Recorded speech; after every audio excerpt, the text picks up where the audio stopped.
बूढ़े व्यक्ति ने महसूस किया कि केवल एक बार की अदला बदली के बाद उसका पूरा हाथ सुन्न हो गया था। यह कुछ ऐसा था जो अतीत में असंभव होता। ऐसी उपलब्धि हासिल करने के लिए किस तरह की राक्षसी ताकत की जरूरत थी। गहन मृत्यु क्षेत्र में साधना करने के बाद यह कहा जा सकता है कि किसी मार्शल आर्ट या जादुई शक्तियों की सहायता के बिना भी पहाड़ों को उखाड़ने की ताकत है। इसके अलावा किसी का भौतिक शरीर अत्यंत अत्याचारी था। अंत में वे केवल एक ही वार से गंभीर रूप से घायल हो गए। यह कैसी भयानक शक्ति थी। यह तो एक शुरुआत है। येज़िवेन ने अपने हाथ में लंबी तलवार पकड़ी और अचानक अपना पैर पटक दिया। उसका पूरा शरीर तोप के गोले की तरह था, जैसे उसने सीधे हमला किया हो। स्वोश! तलवार की रोशनी एक आकाशगंगा की तरह थी जो नश्वर दुनिया में गिर गई थी। सीधे बूढ़े व्यक्ति के चेहरे की ओर बढ़ते हुए इसने एक अतुलनीय रूप से विशाल जलप्रपात का निर्माण किया। उनका यह हमला बेहद तेज था। यह अत्यंत शक्तिशाली भी था। बर्फ सफेद तलवार प्रकाश ने सब कुछ काट दिया। इसकी शक्ति आश्चर्यजनक थी। पलक झपकते ही दैत्यों और देवताओं के समूह की तरह गर्जना करने लगा। यह सीधे मौके पर एक ब्रह्मांड में परिवर्तित हो गया और सब कुछ निगल गया। बूढ़े आदमी की आंखों में तुरंत एक भयावह रूप कौंध गया। येज़िवेन का शरीर एक आभा से भरा हुआ था जो देवताओं और बुद्धों को मार सकता था। यह चौंकाने वाला था और उसे प्रतिक्रिया देने का बिल्कुल भी मौका नहीं दिया। बजना, उसके पास केवल इतना समय था कि वह अपने लंबे भले को वापस ले सके और उसका उपयोग अपने सामने ब्लॉक करने के लिए कर सके। तलवार की नोक के रूप में तेज गर्जना गूंज उठी और भाले के शरीर को जमकर छुआ। लॉन्ग स्पीयर के शरीर पर तराजू का एक बड़ा हिस्सा तुरंत बिखर गया। भयावह शक्ति ने भी भाले का पीछा किया और सीधे बूढ़े व्यक्ति की बांह की ओर दौड़ी। बस उसने तुरंत महसूस किया कि उसकी बांह बुरी तरह भनभना रही है। उन्मत्त कंपन की आवृत्ति ऐसा लग रहा था मानो यह उसकी पूरी भुजा को चकनाचूर कर देने वाला है। उसने जोर से दहाड़ा और अपना असली युवान जुटाया। उन्होंने शक्ति की इस लहर को बलपूर्वक दबा दिया और अपनी पूरी भुजा के टूटने के दुर्भाग्य से बच गए। जब वह जोर से हौंफने लगा तो उसके शिष्य लगातार सिकुड़ते गए। उसके सीने में घुटन महसूस हो रही थी, जैसे वह मुंह भर खून थूकने वाला हो। अंत में उसके चेहरे पर एक भयानक अभिव्यक्ति दिखाई दी। उनकी नजर में उनके सामने जो शख्स था वह इंसान नहीं था। इसके बजाय वह मानव त्वचा में एक राक्षस था। हाँ, वह एक राक्षस था। उसके भौतिक शरीर को लगभग टुकड़े टुकड़े कर दिया गया था और उसे सीधे चोट नहीं लगी थी। अगर उसे सीधे मारा गया होता तो परिणाम अकल्पनीय होते। उस पुरुष ने यह कैसे किया? वह इतना भयानक कैसे हो सकता है? अभी एक क्षण पहले उसकी ताकत मुझसे बहुत कम थी। इतने कम समय में वह इतना भयानक कैसे हो गया? इसके अलावा वह थोड़ी देर से ही आया था, बिल्कुल भी देर नहीं हुई थी। वह ऐसा कैसे हो सकता था? उनकी ताकत ने एक जबरदस्त सुधार किया था। यह अतार्किक था। वो कैसे हुआ? क्या तुम्हें अब भी लगता है कि मैं भागना चाहता हूँ? येज़िवेन ने उपहास किया। उसने अपना मुंह खोला, सफेद दांतों के एक कौर को प्रकट करते हुए। उस बूढ़े आदमी की आंखों में वह बस एक शैतानी मुस्कान थी। यदि आप अभी भाग जाते हैं तो शायद बहुत देर नहीं हुई है, येज़िवेन ने फीकी मुस्कान के साथ कहा। बूढ़े आदमी का रंग पीला पड़ गया जब उसने येज़िवेन को देखा। उसकी इच्छा थी कि वो येज़िवेन को जिंदा निगल सके। येज़िवेन ने ऐसे शब्दों से उसे अपमानित करने का साहस किया था। जब यंग मास्टर आपको ढूंढ लेंगे तो यह आपकी मृत्यु का समय होगा, उसने शातिर तरीके से कहा। फिर भी तुम तब तक टिके नहीं रह पाओगे। इसके अलावा क्या तुम्हें लगता है कि मैं उसे वह पाने दूंगा जो वह चाहता है? येज़िवेन ने ठंडेपन से कहा। इस बार यंग मास्टर घोस्ट फॉर्चून चाहे कुछ भी चाहे, वह उसे वह कभी नहीं मिलने देगा जो वह चाहता था। क्या तुमने नहीं कहा कि यंग मास्टर घोस्ट लक अपने उपयोग के लिए दूसरों के भाग्य को अवशोषित कर सकता है? मैं देखना चाहता हूं कि क्या वह इस बार इतना भाग्यशाली होगा। असंभव, आप इसे समय पर रोक नहीं पाएंगे, बूढ़े ने उपहास किया। उसने केवल यही सोचा था कि येज़िवेन भ्रम में थी। आपने मुझे याद दिलाया कि मेरे पास ज्यादा समय नहीं बचा है। मुझे जल्द से जल्द आपसे छुटकारा पाना है और फिर यंग मास्टर घोस्ट लक को ढूंढना है, येज़िवेन ने ठंडेपन से कहा। तुम, बूढ़ा चिढ़ गया। उसे उम्मीद नहीं थी कि येज़िवेन वास्तव में उसकी बातों से पता लगा सकती है कि यंग मास्टर घोस्ट लक के पास शायद समस्या को हल करने का समय नहीं था। यदि आप जाना चाहते हैं तो मेरे शव पर कदम रखें, बूढ़े ने अपनी आंखें सिकोड़ ली और ठंडेपन से कहा। उसका पूरा शरीर एक प्रकार का रक्त लाल प्रकाश छोड़ने लगा, जैसे एक प्रकार का जन्मजात दानव देवता। उसके हाथ में लंबा भाला एक अजगर की तरह था और यह अज्ञात था कि वह लाखों किलोग्राम था या दसियों लाख किलोग्राम। इस समय इसने एक चौंकाने वाली शक्ति का उत्सर्जन किया, अपने रास्ते में आने वाली हर चीज को तोड़ते हुए, और सीधे येज़िवेन की ओर विस्फोट किया। दूरी में किसी की अभिव्यक्ति में भारी बदलाव आया। वह नहीं जानता था कि किसके पास इतनी भयानक शक्ति है। वह लड़ा और दहाड़ा और उसकी जानलेवा आभा बढ़ी। यह कहा जा सकता है कि उसने हमला करने की पूरी कोशिश की थी। इस समय वह बिल्कुल भी पीछे हटने की हिम्मत कैसे कर सकता था। यह मौत को प्रणाम करने के बराबर था। कच, यहाँ तक अंतरिक्ष भी एक अदृश्य दबाव से कुचला और बिखर गया था। यह भला कितना भयानक था। आकाश को पलटना चाहते हैं? बिल्कुल नहीं। येज़ेवेन की आंखें ठंडी हो गईं और फिर वह सीधे बाहर निकल गया। उसकी तलवार ने आकाश को चीर डाला और भयंकर रूप से नीचे गिरा। टकराना, एक और बड़ा धमाका हुआ। दोनों पक्षों में टक्कर होते ही बुजुर्ग के हाथ जोर से धमाके के साथ फट गए। येज़ेवेन के सुनहरे रंग के अत्याचारी रूप की शक्ति साधारण कैसे हो सकती है। यह सीधे लंबे भाले से होकर गुजरा और बूढ़े आदमी की बाहों पर जमकर वार किया। एक जोरदार धमाके के साथ बूढ़े आदमी की हथेलियां फट गईं और खूनी गंदगी में तब्दील हो गईं। पफ, अंत में वह इसे अब और नहीं रोक सका। उसने मुंह से खून बहाया और उसका पूरा शरीर दर्जनों कदम पीछे हट गया, इससे पहले कि वह मुश्किल से खुद को रोक पाता। उसकी आंखें अतुलनीय आतंक से भर गईं। वह आखिरकार समझ गया कि उसने किस तरह के राक्षस को उकसाया था। यह ठीक था अगर ऐसा राक्षस बड़ा नहीं हुआ होता, लेकिन एक बार जब वह बड़ा हो गया तो वह निश्चित रूप से यंग मास्टर भोसलक का सबसे शक्तिशाली दुश्मन बन जाएगा। मैं तुम्हें मौत से लड़ूंगा। उसकी आंखों में भयंकरता का एक संकेत चमक गया। चाहे कुछ भी हो, उसे येज़ेवेन को अपने साथ घसीटना ही था। बजना, भाले की रोशनी एक अजगर की तरह थी, सीधे सब कुछ तोड़ रही थी और येज़ेवेन की ओर दबा रही थी। शून्य में रक्त फूट पड़ा, कानून के ताबीज में बदल गया और इसकी शक्ति और भी अधिक शक्तिशाली हो गई। अभी भी नहीं समझे? तुम अभी भी इससे बहुत दूर हो, येज़ेवेन ने उपहास किया। उसने सीधे एक कदम आगे बढ़ाया और अपनी तलवार से नीचे गिरा दिया। बजना, एक गगनभेदी गर्जना थी और लंबा भाला येज़ेवेन की राक्षसी ताकत का विरोध नहीं कर सकता था। वह सीधे चकनाचूर हो गया और शेष दो टुकड़े सीधे बूढ़े व्यक्ति के हाथ से उड़ गए। यह बेहद भयानक लग रहा था। खून के छींटे और मांस और हड्डियां बिखरी हुई। मैं तुम्हें एक और तलवार से खत्म कर दूंगा। बूढ़े आदमी का पूरा शरीर उड़ गया और उसके पास मध्य हवा में अपना संतुलन वापस पाने का समय भी नहीं था। उसने केवल एक ठंडी चीख सुनी और एक तलवार की रोशनी आसमान में झरने की तरह फैल गई और उसके शरीर पर बेरहमी से वार किया। टकराना, खून के धुंध के बादल में तब्दील होकर बूढ़े का शरीर सीधे मौके पर ही फट गया। वो येज़ेवेन का बिल्कुल भी विरोधी नहीं था। येज़ेवेन ने अपनी पूरी ताकत लगाने के बाद उसके पास वापस लड़ने की ताकत भी नहीं बची थी। खून की धुंध से भरे आकाश के पास बिखरने का समय नहीं था और विस्फोटित मार्शल शक्ति को येज़ेवेन ने अपने वर्तमान दायरे को मजबूत करते हुए अवशोषित कर लिया था। इसके अलावा लाखों जुबानदान की संपत्ति भी येज़ेवेन के हाथों में आ गई। हालांकि यह उन लाखों जुबानदानों की तुलना में कुछ भी नहीं था जो येज़ेवेन ने पहले उपभोग किए थे, लेकिन फिर भी यह धन की एक छोटी राशि नहीं थी।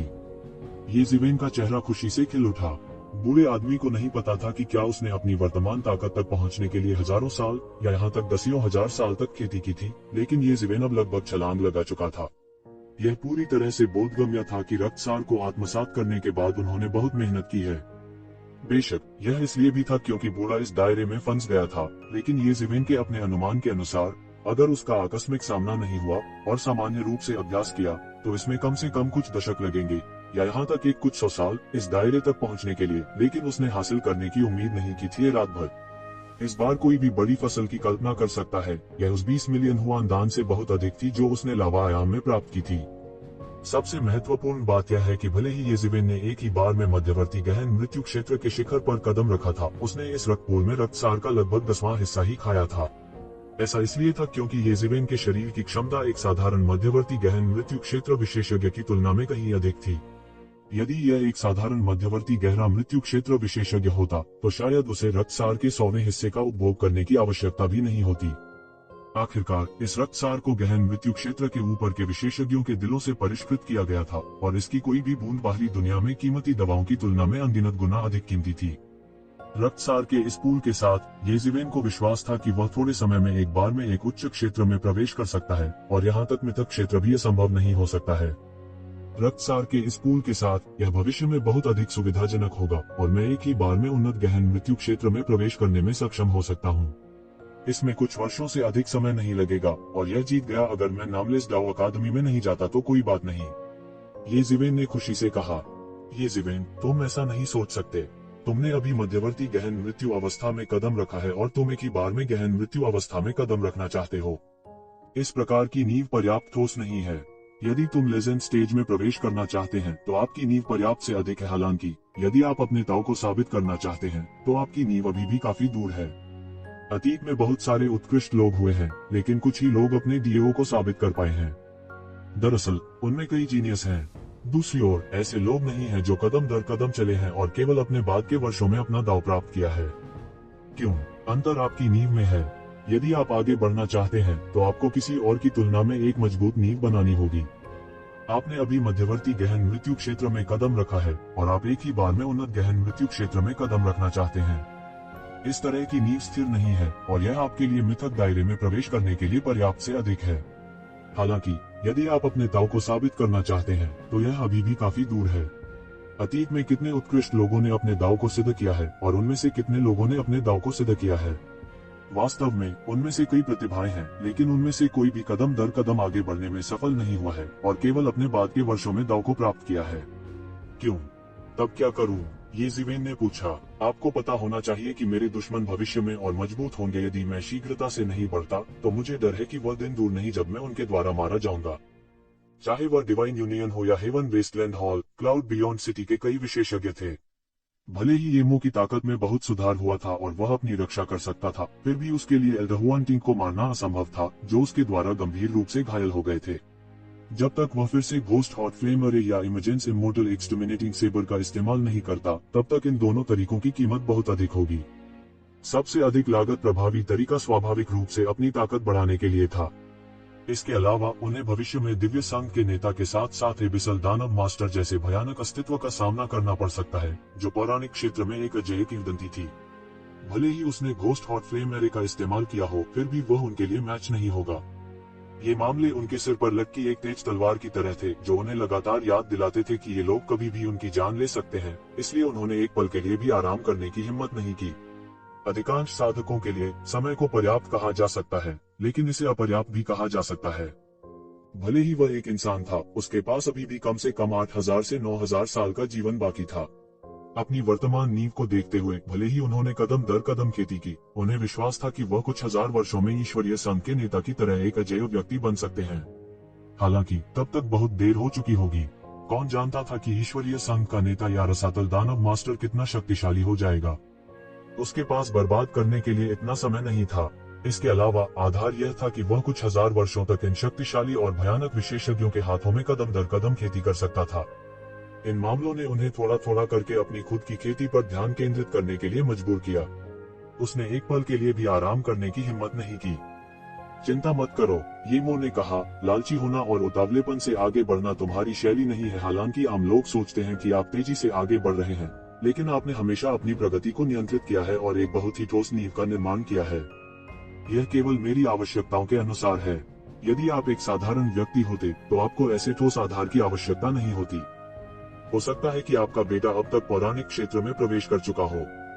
हालांकि इसके नुकसान और फायदे हैं। इस ठोस नींव के कारण ही आप उन लोगों के खिलाफ लड़ सकते हैं जिन्होंने आपसे हजारों या दसियों हजार वर्षों तक साधना की है। समय वह है जिसकी आप में सबसे अधिक कमी है, इसलिए आप इसे अन्य पहलुओं में ही पूरा कर सकते हैं।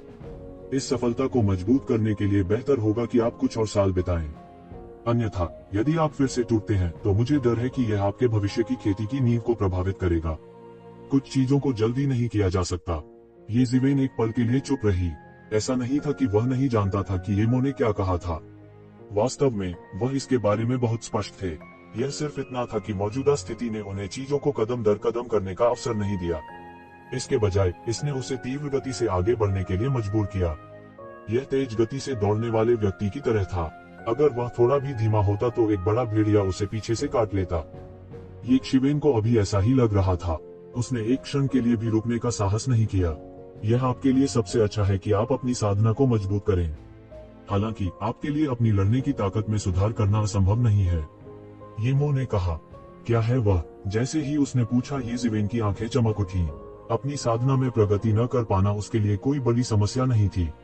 वह वास्तव में जिस बात से चिंतित था वह यह थी कि वह अपनी लड़ने की ताकत में सफलता हासिल नहीं कर सका। यही असली समस्या थी। यह दूसरा मार्शल आर्ट अवतार बनाने के लिए है।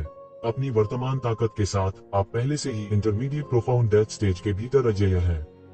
यहाँ तक कि वे पुराने राक्षस भी जिन्होंने हजारों वर्षों से प्रशिक्षण प्राप्त किया है, आपके लिए कोई मुकाबला नहीं है।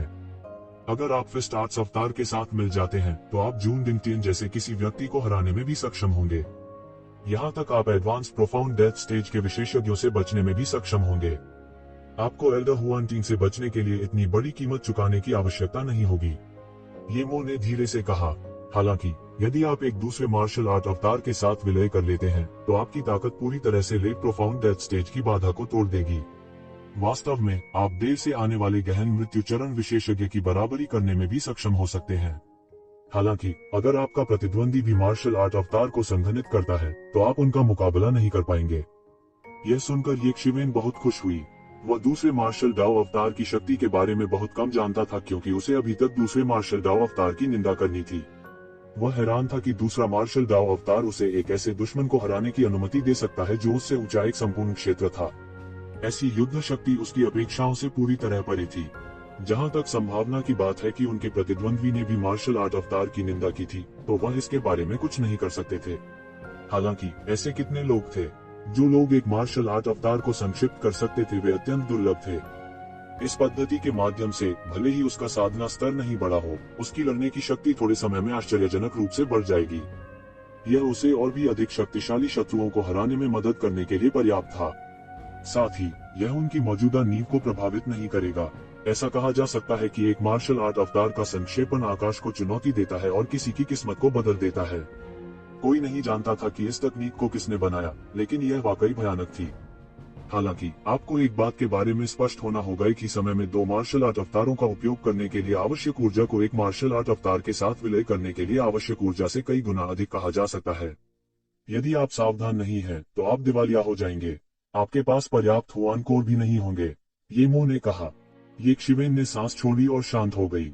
हालांकि मार्शल आर्ट अवतार में कोई सीक्वल नहीं था, लेकिन अंत में इसमें अभी भी इतनी बड़ी खामी थी। परिपूर्ण होना असंभव था, लेकिन इतना ही काफी था। यह एक तुरुप का इक्का बनने के लिए काफी था जिसे वह एक महत्वपूर्ण समय पर उपयोग कर सकता था। Hwan core. उसकी आंखें एक तीव्र इच्छा से चमक रही थी और वह दुनिया के सभी जुबान कोर को इकट्ठा करने के लिए इंतजार नहीं कर सकता था। उसने सोचा था कि 20 मिलियन जुबान कोर लगभग उन महान शख्सियतों के बराबर थे, लेकिन अंत में उसने पाया कि यह जलाओ लकड़ी की जलती हुई गाड़ी पर सिर्फ एक कप पानी था। उसने केवल एक बार घोस्ट हॉट फ्लेम एरे का उपयोग किया था, लेकिन यह पहले से ही जुबान कोर की इतनी खपत कर चुका था, तो वह भविष्य में कितना खर्च कर पाएगा। जहां तक इस कुंड में रक्त के सार की बात है, हालांकि इसकी भरपाई भी की जा सकती थी, लेकिन वह इसे इस तरह से इस्तेमाल करने के लिए सहन नहीं कर सकता था। जब तक वह महान क्षेत्र में कदम नहीं रखता, वह इतने सारे गहन मृत्यु क्षेत्र के विशेषज्ञों को मारने और इतने जुबान कोर को परिष्कृत करने के लिए और कहां जा सकता था। एक नजर से वह नहीं जानता था कि कितने गहन मृत्यु क्षेत्र के विशेषज्ञ मारे गए थे। 1000 नहीं भी थे तो 800 तो थे ही। भेजे गए ऐसे नंबर के बारे में सोचा ही उसकी रीढ़ को ठंडक पहुंचती है। वह नहीं जानता था कि कब इस दुष्ट पंथ ने इतने जुबान कोर एकत्र किए थे, और यह भी नहीं जानता था कि अब तक इतने जुबान कोर का उपयोग क्यों नहीं किया गया था। हालांकि इस समय वह इतनी परवाह नहीं कर सकता था। एक तलवार के हमशक्ल को संघनित करना पहले से ही एक अत्यावश्यक मामला था। उन्हें अपना एजेंडा बढ़ाना था। डोपेलगैंगर को संघनित करने की कठिनाई के कारण वह बहुत जल्दी में नहीं था। अब जब वह अपना दायरा नहीं बढ़ा सका तो यह एक आवश्यक तरीका बन गया। उसके सिर के ऊपर त्यानेवान मिरर सीधे उड़ गया और रक्त प्रकाश की एक गेंद को बाहर निकाल दिया। एक पल में रक्तपूल में हुआ रक्त सीधे त्यानेवान मिरर में समाहित हो गया। ये मो, तुम्हें उस भौतिक शरीर को पूरी तरह से कब तक नियंत्रित करने की आवश्यकता है? ये जिवेन ने पूछा। उसका एक पूर्वाभास था कि यदि ये मो अंधेरे के भगवान के भौतिक शरीर को नियंत्रित करता है, तो वह निश्चित रूप से एक अद्वितीय दानव होगा जो एक बार हमला करने पर दुनिया को हिला सकता है। भले ही उसके पास कोई मार्शल आर्ट न हो, एक साधारण पौराणिक क्षेत्र विशेषज्ञ देवता स्तर के भौतिक शरीर के लिए एक मैच नहीं होगा। उस समय उसके लिए यह एक सुपर प्रोटेक्टिव तावीज होने के समान था। इसमें ज्यादा समय नहीं लगेगा। हे येमो ने अजीब सी मुस्कान के साथ कहा। जब मैं बाहर आऊंगा तो मैं व्यक्तिगत रूप से रसातल दानव भगवान के सिर को कुचल दूंगा। येमो के शब्द शत्रुता से भरे थे। वह अभी भी यूलियान की मौत के बारे में सोच रहा था। यदि वह व्यक्तिगत रूप से रसातल दानव भगवान को नहीं मार सकता है, तो वह अपने शेष जीवन के लिए शांति से आराम करने में सक्षम नहीं हो सकता है। इस मामले के अलावा और कुछ भी नहीं था जो इस बूढ़े दानव को, जो करोड़ों वर्षों तक जीवित रहा, इतना चिंतित कर सके। इस समय ये जिवेन ने युवा कुनपेंग और स्टार बीस्ट अवतार के बारे में सोचा जो अभी भी दानव सम्राट के खजाने में थे।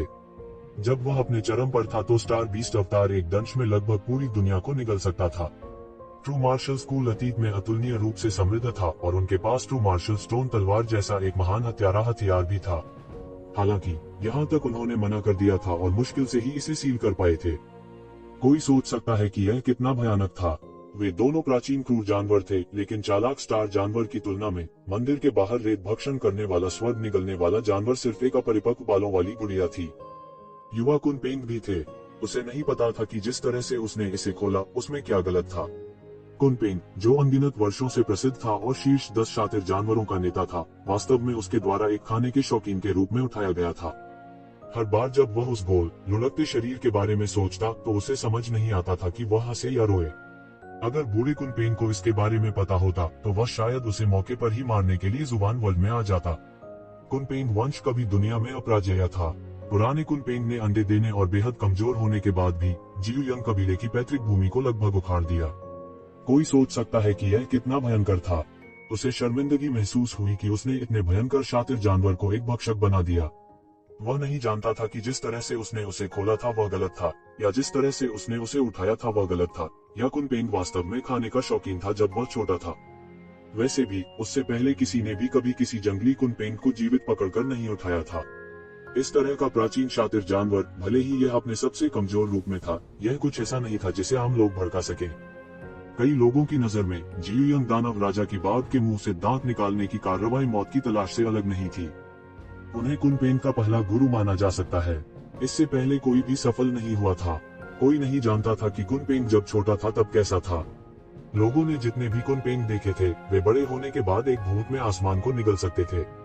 इसलिए हालांकि उन्होंने महसूस किया कि ऐसा नहीं होना चाहिए, उनके पास इसे जाने देने के अलावा और कोई चारा नहीं था।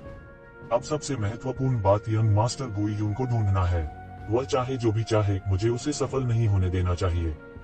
ये जिवेन की आंखों में एक सख्त नजर आ गई। चाहे कुछ भी हो, यंग मास्टर घोस्ट फॉर्चून ने उन पर कई बार हमला करने की कोशिश की थी। उसने ये जिवेन को ऐसा माना होगा जिसे मारा जाना चाहिए। उस स्थिति में ये जिवेन यंग मास्टर घोस्ट फॉर्चून के लिए आसान समय नहीं होने देगी। ये जिवेन अभी भी यंग मास्टर घोस्ट फॉर्चून को मारने के लिए पर्याप्त मजबूत नहीं थे, लेकिन वह यंग मास्टर घोस्ट फॉर्चून को आसान समय नहीं होने देंगे। कम से कम वह यंग मास्टर घोस्ट फॉर्चून के लिए परेशानी खड़ी कर सकता था। बूढ़े आदमी के शब्दों से ये जिवेन को पता था कि यंग मास्टर घोस्ट फॉर्चून कुछ बड़ी योजना बना रहा होगा। हालांकि उन्हें नहीं पता था कि योजना कितनी आगे बढ़ चुकी है। गहन मृत्यु क्षेत्र के विशेषज्ञ के मुंह से खाना छीनना आसान नहीं था। हालांकि उसके पास स्वाभाविक रूप से भरोसा करने के लिए कुछ था। भले ही वह बाघ के मुंह से खाना न छीन सके, लेकिन उसे भरोसा था कि वह सुरक्षित रूप से पीछे हट सकता है। इसलिए वह इसे आजमाना चाहता था। यह सोचकर उसने तनिक भी संकोच नहीं किया। वह सीधे महल से बाहर चला गया और अपनी दिव्य भावना को मुक्त कर दिया। हालांकि उन्होंने जल्द ही पता लगा लिया कि पूरा मंदिर किसी अजीब सी सन्नी से घिरा हुआ लग रहा था। इसलिए वह अपने दिव्य भाव को अधिक दूर तक नहीं फैला सका। वह इसे केवल 1000 मीटर के दायरे में ही फैला सकता था। हालांकि इतनी छोटी दूरी इतनी दूर भी नहीं थी जितनी उसकी नंगी आंखों से देखी जा सकती थी। इस स्थान पर उनकी दिव्य भावना लगभग पूरी तरह बंद हो गई थी। उसके पास धीरे धीरे एक एक करके महलों की खोज करने के अलावा कोई विकल्प नहीं था। रास्ते में सभी प्रकार के काले जीव प्रकट हुए। ये जिवेन को नहीं पता था कि इतने काले जीवों को पालना किस तरह का पंथ है। यह चौंकाने वाला था। ये जिवेन को नहीं पता था कि वह कितने समय से खोज रहा था।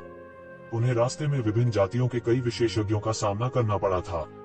कई लोग उसे देखकर डर के मारे छिपने से खुद को रोक नहीं सके। ऐसा नहीं था कि किसी ने वह लड़ाई नहीं देखी थी जहां उसने न्यू शेंग को हराया था। हालांकि वह यंग मास्टर गुइयुन को नहीं हरा सका, लेकिन उनसे निपटने के लिए यह काफी था। कुछ ऐसे भी थे जिनके पास आंखें नहीं थीं और वे एक शिवेन पर हमला करना चाहते थे।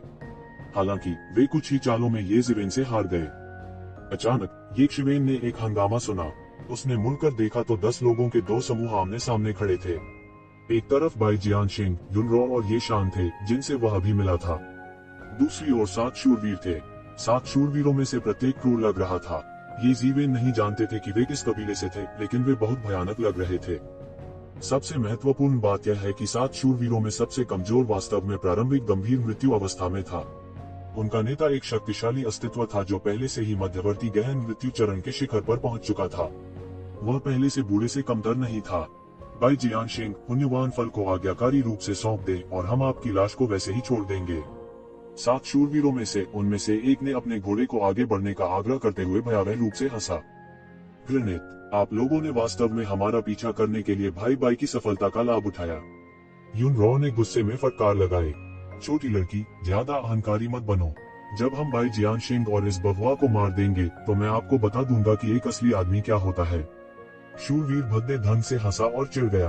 उसके पीछे पीछे बाकी लोग भी मुस्कुराने लगे। तुम सब यूरो गुस्से में थी, लेकिन वो कुछ नहीं कर सकती थी। इन लोगों में से हर एक उससे कहीं अधिक शक्तिशाली था। यहाँ तक अगर उसने अपनी पूरी ताकत का इस्तेमाल किया और ये शान के साथ हाथ मिला लिया तो वे इन 7 लोगों में से किसी के लिए भी मैच नहीं होंगे।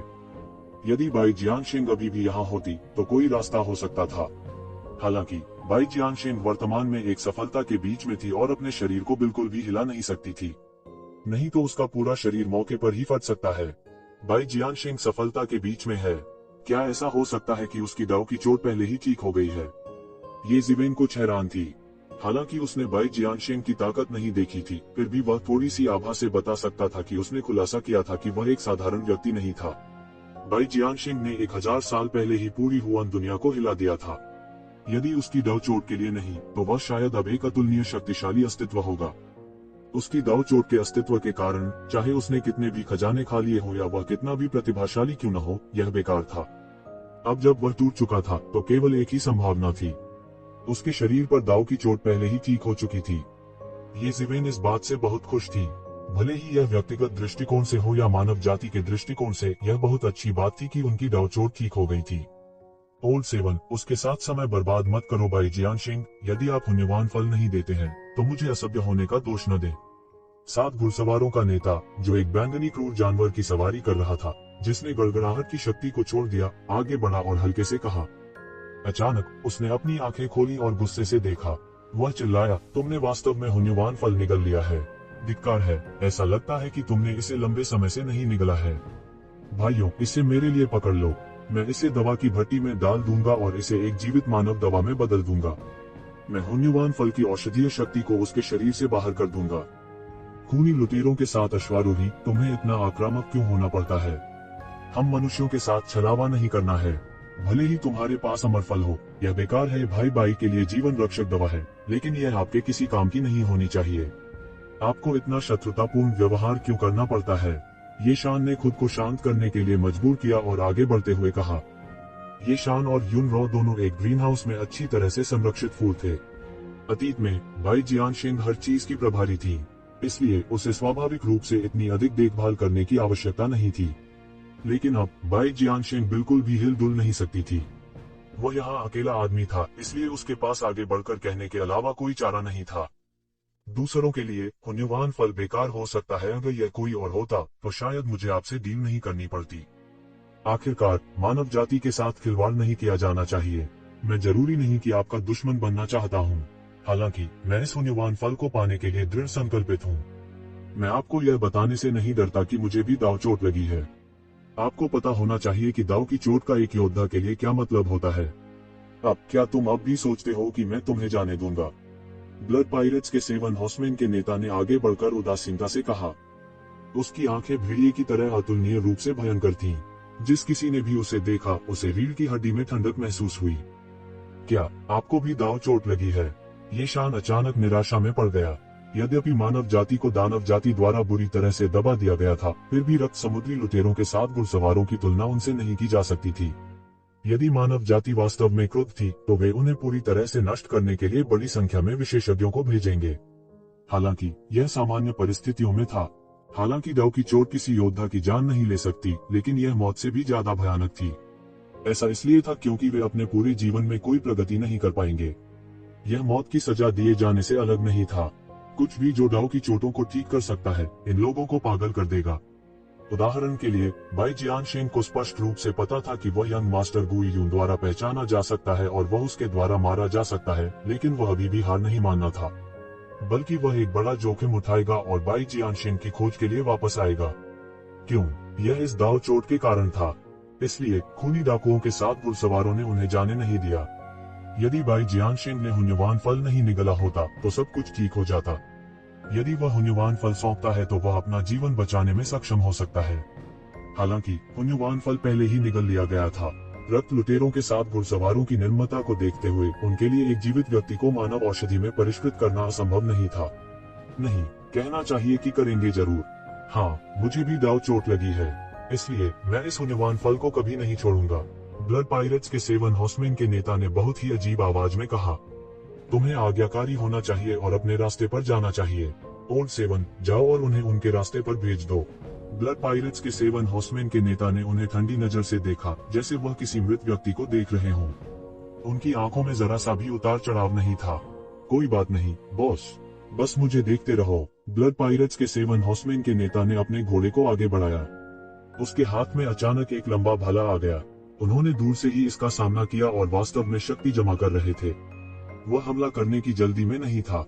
वह इनिशियल प्रोफाउंड डेथ रियल्म के विशेषज्ञ थे। उसके लिए 2 गहन जीवन क्षेत्र विशेषज्ञों से निपटना बहुत आसान था। बाई जियानशिंग बिल्कुल भी हिलडुल नहीं सकती थी। चलो उसके साथ लड़ो, यू रो ने अपने निचले होंठ को काट कर कहा। उसकी आंखें पहले से ही निराशा से भरी हुई थीं। उनके द्वारा अपमानित होने के बजाय खूनी लड़ाई लड़ना बेहतर था। भले ही वह युद्ध में मर जाए, इससे कोई फर्क नहीं पड़ता। बूम! उन दोनों ने पहल की और ब्लड पायरेट्स के 7 घुड़सवारों के पुराने 7 पर सीधे हमला किया। ब्लड पायरेट्स के 7 घुड़सवारों में से पुराने 7 घबराए नहीं। उसने सीधे अपने भाले से वार किया। लंबा भाला एक जहरीले ड्रैगन ड्रिल की तरह था, जो उन दोनों के हमलों से तुरंत टूट गया। भयानक शक्ति ने सीधे उन दोनों पर बमबारी की और सीधे उन्हें उड़ने के लिए भेजा। टकराना, टकराना! उन दोनों को तुरंत उड़ते हुए भेजा गया। वे हिंसक रूप से बड़े हॉल की दीवार में धंस गए, जिससे एक बड़ा गड्ढा बन गया। तभी वे जमीन पर गिर पड़े। दोनों दलों के बीच ताकत का अंतर बहुत अधिक था। गहन जीवन अवस्था और गहन मृत्यु अवस्था के बीच का अंतर स्वर्ग और पृथ्वी के बीच के अंतर जैसा था। इसके अलावा वे दोनों गहन जीवन अवस्था के चरम पर भी नहीं थे। यह अंतर बहुत अधिक था। रक्त समुद्री लुटेरों के 7 घुड़सवारों के पुराने 7 उन दोनों की देखभाल करने के लिए परेशान नहीं हो सकते थे। उनके दिल में उन दोनों को आसानी से मार दिया गया था। स्थिति को दोहराने से रोकने के लिए पहले बाई जियानशिंग को मारना बेहतर था। जाओ और मरो, हम अपने अगले जन्म में फिर मिलेंगे। उसने क्रूर मुस्कान दिखाते हुए बाई जियानशिंग को द्वेषपूर्ण तरीके से देखा। उसके हाथ में लंबा भाला एक पल के लिए भी नहीं रुका और वह तुरंत बाई जियानशिंग की ओर उछला। स्विश! अचानक दूर स्थान से आकाश में तलवार की रोशनी की एक किरण चली। एक सुनहरे झरने की तरह यह आसमान से नीचे गिरा और सीधे ब्लड पायरेट्स के 7 घुड़सवारों के पुराने 7 की ओर बढ़ गया। ब्लड पायरेट्स के 7 घुड़सवारों के पुराने 7 ने जल्दबाजी में प्रतिक्रिया व्यक्त की और अपने भले को ब्लॉक करने के लिए उठाया। बजना! एक अतुलनीय जोर का धमाका हुआ। रक्त समुद्री डाकू के 7 घुड़सवारों के पुराने 7 के हाथ सीधे मौके पर ही फट गए। उसके पैरों के नीचे अतुलनीय रूप से सुंदर घोड़े ने तुरंत खून से लथपथ चीख निकाली। उसके चारों खुर सीधे टूट गए थे और उसके चारों पैर पूरी तरह से टूट गए थे। यह जोरदार तरीके से जमीन पर गिरा। खून अचानक फूट पड़ा। उस अतुलनीय उत्साही घोड़े ने खून जमा देने वाली चीख निकाली। वह कोई साधारण घोड़ा नहीं था, वह एक कृषक भी था। हालांकि इस तलवार की भयानक कुचलने वाली शक्ति के तहत उसके 4 पैर लगभग सीधे मौके पर ही टूट गए। बाद में उन्होंने तुरंत सांस लेना बंद कर दिया। भयानक शक्ति ने सीधे उसके सभी अंगों और यहाँ तक उसकी आत्मा को भी चूर चूर कर दिया था। खूनी डाकुओं के 7 घुड़सवारों के 7वें भाई का पहाड़ मौके पर ही फट गया था। कोई कल्पना कर सकता है कि यह हमला कितना शक्तिशाली और भयानक था। रक्त डाकुओं के 7 अश्वारोहियों का 7वां भाई बहुत अच्छा नहीं था। उसकी दोनों हथेलियां पूरी तरह फट चुकी थीं। यह ऐसा था जैसे उसे विस्फोट कर दिया गया हो। वह अचानक चिल्लाया और जमीन पर लेट गया। इससे पहले कि हर कोई प्रतिक्रिया कर पाता, उन्होंने एक और तलवार की रोशनी को देखा। यह बिजली से भी तेज था। एक पल में एक और तलवार की रोशनी रक्त डाकुओं के 7 घुड़सवारों के 7वें भाई की ओर जा गिरी। टकराना! रक्त डाकुओं के 7 घुड़सवारों के 7वें भाई को मौके पर ही आधा काट दिया गया। उसका खून खंभे की तरह फूट पड़ा और हर जगह बिखर गया। उसके टूटे हुए शरीर के चेहरे पर अभी भी एक अविश्वसनीय भाव था। उसे विश्वास ही नहीं हो रहा था कि यह अप्रत्याशित घटना इतनी जल्दी घटित हो गई। वह किसी भी अप्रत्याशित घटना से बचने के लिए जितनी जल्दी हो सके बाई जियानशिंग को मारना चाहता था। हालांकि अप्रत्याशित घटना वास्तव में हुई थी। यह सब एक झटके में हुआ। यहाँ तक कि रक्त डाकुओं के 7 अश्वारोही सदस्यों के पास प्रतिक्रिया करने का समय नहीं था। इस समय सभी की पहली प्रतिक्रिया यह थी कि उनकी खोपड़ी सुन्न हो गई थी। यह कैसी शक्ति थी? ये शान और यून रॉ भी पूरी तरह से स्तब्ध थे। उन दोनों ने पहले ही सारी उम्मीद छोड़ दी थी और अपने भाग्य को स्वीकार कर लिया था। कौन जानता था कि इस समय अचानक ऐसी अप्रत्याशित घटना हो जाएगी। और सबसे महत्वपूर्ण बात, वे इस तलवार की रोशनी से ज्यादा परिचित नहीं हो सकते थे। उन्हें अचानक यह याद आया। उन्होंने ऊपर देखा और निश्चित रूप से दूर शून्य में एक आकृति थी जो धीमी लग रही थी लेकिन वास्तव में बहुत तेज थी। वह विशाल आकाश को पार करके क्षण भर में उनके सामने आ पहुंचा। ये जीवेन के अलावा और कौन हो सकता है? भाई ये। दोनों अचानक आश्चर्य से चिल्ला उठे। उन्हें उम्मीद नहीं थी कि ये जीवेन उन्हें उनके सबसे हताश समय में सबसे खतरनाक स्थिति से बचा लेगी। सातवें भाई, धत्तेरी की। रक्त डाकुओं के 7 अश्वारोहियों ने अंततः इस समय प्रतिक्रिया व्यक्त की। वे झट से चिल्लाए। वे पागल होने ही वाले थे। 7 भाई अनगिनत वर्षों से साथ थे। वे भाइयों के समान घनिष्ठ थे। इस समय अपने सहस्रों वर्षों के भाइयों को यूं ही मरता देखकर वे दुख और आक्रोश से भर उठे। उनकी आंखें खुली की खुली रह गईं और खून के आंसू बहने लगे। वे अत्यंत क्रोधित थे। उन्होंने लगभग सहज रूप से ये जीवेन पर मौके पर ही हमला कर दिया। वे उसे मार डालना चाहते थे। हालांकि येशिवेन को उनसे एक शब्द भी कहने की दिलचस्पी नहीं थी। उसने सीधे अपनी तलवार से काट डाला। इस बार यह पहले से भी तेज था और सीधे ब्लड बैंडिट्स के साथ घुड़सवारों के विशेषज्ञों में से एक की ओर दौड़ा। यह ब्लड पायरेट्स की 7 कैवेलरी का चौथा भाई था। वह येशिवेन के सबसे करीबी थे और इस क्षण सबसे पहले पहुंचे थे। प्रारंभिक गहन मृत्यु क्षेत्र की दुर्जय शक्ति येशिवेन के सामने आ गई। टकराना। येशिवेन की तलवार ने सीधे तौर पर उसके शरीर के सभी बचावों को चकनाचूर कर दिया। उसके शरीर पर सुरक्षा के सभी उपकरण पल भर में चकनाचूर हो गए। वे येशिवेन की चौंकाने वाली तलवार का बिल्कुल भी विरोध नहीं कर सके। चौथे भाई ने खून से लथपथ चीख निकाली। उसका चेहरा पूरी तरह पीला पड़ गया था। उसके पास प्रतिक्रिया करने का समय भी नहीं था। वह येशिवेन के हमले को रोकना चाहता था, लेकिन तब तक बहुत देर हो चुकी थी। ऊंची लंबी तलवार आकाश में चुभ गई और सीधे उसकी गर्दन पर खून की एक चौंकाने वाली रेखा खींच दी। गू खून खंभे की तरह फूट पड़ा। चौथे भाई का सिर येशिवेन की तलवार से उड़ गया। उसकी मौके पर ही मौत हो गई और पूरा दृश्य खून से लथपथ हो गया।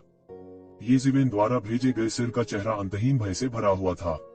उस क्षण में सारी दुष्टता और क्रोध गायब हो गया था। जो कुछ बचा था वह असीम भय था। कोई इतना शक्तिशाली कैसे हो सकता है? वह आरंभिक गहन मृत्यु लोक के शिखर पर था। तलवार के एक वार से उसे कैसे उड़ाया जा सकता था? उसके पास वापस लड़ने की ताकत भी नहीं थी। ऐसा व्यक्ति शत्रु कैसे हो सकता है? सब दंग रह गए। यहाँ तक ब्लड बैंडिट्स के 7 कैवेलरी के बाकी 5 सदस्य भी गुस्से से दहाड़ते हुए चौंक गए। पलक झपकते ही ब्लड बैंडिट्स के 7 घुड़सवारों के एक और सदस्य की मौत हो गई थी। उनमें से 7 भाई के समान घनिष्ठ थे और उन्होंने हजारों लड़ाइयों का अनुभव किया था। वे 1-0 से बढ़कर अपने वर्तमान स्तर पर आ गए थे। उन्होंने अनगिनत कठिनाइयों का अनुभव किया था। उनमें से केवल ये 7 मूल समूह के बचे थे जिसने उनकी दोस्ती को सोने से भी मजबूत बना दिया था। वे इतने सारे तूफानों और लहरों से गुजरे थे। आज वे वास्तव में यहाँ विफल रहे थे। वे वास्तव में इस व्यक्ति के हाथों मारे गए थे। वे बस पागल हो रहे थे। वे क्रोधित थे। वे सभी गुस्से से दहाड़े और फिर से येशिवेन की ओर बढ़े। इस बार पहले की तरह चार्ज करने की किसी की हिम्मत नहीं हुई। जैसे ही उन्होंने आरोप लगाया, उन्होंने येशिवेन पर तरह तरह के वाद्य यंत्र फेंके। वे बाहरी अंतरिक्ष से गिरते हुए सितारों की तरह थे जो अपने साथ असीम चमक लेकर आए थे। ये चमक अतुलनीय रूप से चमकदार थी। जब उन्होंने येशिवेन की ओर बमबारी की, उन्होंने शायद कभी नहीं सोचा था कि ऐसा कुछ होगा। वे हमेशा दूसरों का वध करने वाले रहे थे। तब से दूसरे वास्तव में उनका वध कर सकते हैं। यह बिल्कुल असंभव था। उसे बचने मत दो। मैं उसके शरीर को टुकड़े टुकड़े करना चाहता हूँ। हमें उसे भागने नहीं देना चाहिए। इस समय रक्त डाकुओं के 7 अश्वारोहियों का नेता पहले ही पूरी तरह पागल हो चुका था। अपने 2 भाइयों, जो भाइयों के समान ही थे, को मरते देखकर वह पहले ही पागल हो गया था। उसके पास अब ज्यादा तार्किकता नहीं बची थी। अन्यथा वह जानता होगा कि यह किस तरह का भयानक अस्तित्व है जो 2 प्रारंभिक गहन मृत्यु चरण विशेषज्ञों को आकस्मिक रूप से मारने में सक्षम था। तुम्हें क्या लगता है कि कौन जा रहा है? येशिवेन ने उपहास किया। अनगिनत लंबी तलवारें उसके हाथ में एक अतुलनीय विशाल तलवार में घनीभूत होने लगी, जिसके बाद यह सीधे 5 लोगों की मार्शल आर्ट धार और उपकरणों से टकरा गया। दफन स्वर्ग तलवार, गड़गड़ाहट, हिंसक विस्फोटों की एक श्रृंखला के बीच इस असीम दबाव से पूरा क्षितिज पूरी तरह से चकनाचूर हो गया। वाद्य यंत्र और मार्शल आर्ट की धार जो येशिवेन की ओर तेजी से आ रही थी, वे भी इस दफन स्वर्ग तलवार से पूरी तरह से बिखर गए। लंबी तलवार ने एक विशाल सुनहरी रेखा खींची और तुरंत आकाश को चकनाचूर कर दिया। उनमें से एक भी नहीं गिरा। दूर के महल भी यहाँ के झटके महसूस कर सकते थे। यह बस अतुलनीय रूप से भयानक था। पूरा आसमान पागलपन से कांप रहा था। इस तलवार ने लगभग सभी आक्रमणों को शून्य में बदल दिया था। यह एक धूमकेतु के समान था जो पृथ्वी से टकराता है, जिससे खतरनाक लहरें उठती हैं। बेशर्म इंसान, आपने वास्तव में चौथे और 7वें भाई को मारने का साहस किया। मैं निश्चित रूप से तुम्हारे शरीर के टुकड़े टुकड़े कर दूंगा और तुम्हें जिंदा निगल जाऊंगा। ब्लड बैंडिट्स के 7 घुड़सवारों के नेता ने अपना क्रूर मुंह खोला। उसका मुंह तेज दांतों से भरा हुआ था और एक दुर्गंध ने सभी के चेहरों पर हमला कर दिया। मारना। हालांकि इन लोगों की चुप्पी कुछ देर के लिए ही रही।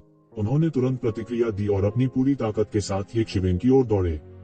सभी प्रकार के हमलों ने येशिवेन को घेर लिया और उस पर बमबारी की। 1000 मौतें आपके पापों के लिए पर्याप्त नहीं होंगी। ब्लड बैंडिट्स के साथ घुड़सवारों के नेता ने एक बड़ी गर्जना की और उसके हाथ में एक अतुलनीय रूप से विशाल रक्त ब्लेड दिखाई दिया। इस समय इसने एक खनखनाहट की आवाज के साथ स्वर्ग और पृथ्वी को अलग कर दिया। इसकी शक्ति अनंत थी। उसने आखिरकार हमला कर दिया। उसकी ब्लेड गति एक पहाड़ की तरह थी, एक तारे की तरह, और वह नीचे की ओर फट गई। वह और बैंगनी रंग का गरजने वाला जानवर जिस पर वह सवार था, येशिवेन को मारने के लिए आसमान से उतरे शैतानों की तरह थे।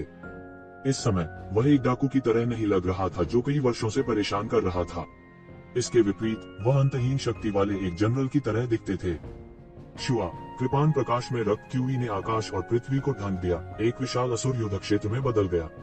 असुर युद्ध के मैदान में अनगिनत चीखें और चीखें सुनी जा सकती थी। यह उनका कृपाण इरादा था। यह बेहद भयानक था। यह ज्ञात नहीं था कि इतनी शक्तिशाली सेना बनाने के लिए उसने कितने लोगों का वध किया था। इस समय ब्लड बैंडिट्स के साथ कैवेलरी के अन्य सदस्य जो येशिवेन पर हमला कर रहे थे, राहत की मुद्रा में दिखे। ऐसा इसलिए था क्योंकि वे अच्छी तरह जानते थे कि उनका नेता उनसे कई गुना अधिक शक्तिशाली था। यह उतना आसान नहीं था जितना कि उनका साधना स्तर उनसे ऊंचा होना। यदि यह शापित दौड़ चोट के लिए नहीं था, तो उनके नेता ने पहले ही उन्नत गंभीर मृत्यु अवस्था में कदम रख दिया होगा। वह अब की तुलना में कई गुना अधिक शक्तिशाली होता। अब भले ही उसने एडवांस प्रोफाउंड डेथ स्टेज में कदम नहीं रखा हो, एक साधारण इंटरमीडिएट प्रोफाउंड डेथ स्टेज विशेषज्ञ उससे एक भी ब्लेड के हमले को रोकने में सक्षम नहीं होगा। इसलिए सभी बेहद आक्रोशित थे। उन्हें उम्मीद नहीं थी कि कोई उनके नेता के सामने 2 लोगों को मार पाएगा। यह उनकी अपेक्षाओं से पूरी तरह से अधिक था। मूल रूप से उन्होंने सोचा था कि उनका नेता समय रहते इसे रोक सकेगा। किसने सोचा होगा कि येशिवेन के हमले की गति इतनी तेज थी कि कोई भी समय पर प्रतिक्रिया नहीं कर सकता था। जैसे ही ब्लेड नीचे उतरा, अंतरिक्ष के बिखरने की आवाज अचानक सुनाई दी। केवल ब्लेड के दबाव ने पहले ही पूरे शून्य को विस्फोटित कर दिया था। यह ताकत उस बूढ़े आदमी से भी ज्यादा भयानक थी जिसे येशिवेन ने अभी अभी मारा था। यह ऐसा था जैसे उसने स्पष्ट रूप से एडवांस प्रोफाउंड डेथ स्टेज में कदम रखा हो, लेकिन अंत में पीछे हट गया था। तभी उसे ऐसा महसूस होगा। अगर यह पिछला येशिवेन होता, तो वह blood bandits of the blood bandits का मुकाबला नहीं कर पाता। फिस्ट डाउ अवतार के साथ मिल जाने के बाद भी वह केवल रक्त डाकुओं के खिलाफ बमुश्किल ही संघर्ष कर पाएगा। हालांकि अब चीजें अलग थी। यहाँ तक एक इंटरमीडिएट प्रोफाउंड डेथ स्टेज विशेषज्ञ के लिए भी उसके लिए मैच होना मुश्किल होगा। भारी तलवार का कोई किनारा नहीं होता। महान कौशल लेकिन कोई कौशल नहीं। दफन पृथ्वी तलवार। येशिवेन जोर से चिल्लाए। उसके हाथ में लगी लंबी तलवार अचानक फिर से निकल गई। ब्लेड से मिलने के लिए एक आश्चर्यजनक तलवार की रोशनी निकली। गड़गड़ाहट। पास के महलों में एक अतुलनीय विशाल टक्कर की आवाज गूंज उठी। बहुत से लोगों ने इसे सुना। अंतहीन शॉक वेव्स फैलती हैं, जिससे मैट्रिक्स द्वारा तय किए गए महलों की आसपास की दीवारें हिंसक रूप से कांपने लगती हैं। कोई कल्पना कर सकता है कि इस प्रहार की शक्ति कितनी भयानक थी। Thump thump thump. Blood bandits के साथ घुड़सवारों के नेता ने कुछ कदम पीछे हटे। इस समय यह अज्ञात था कि महल में कितने सरणियां बिखर गई थीं। यदि सरणियों के लिए एक्सचेंज से शॉकवेव्स को अवशोषित करने के लिए नहीं, तो महल का उल्लेख नहीं करने के लिए पूरे महल का परिसर ढह गया होता।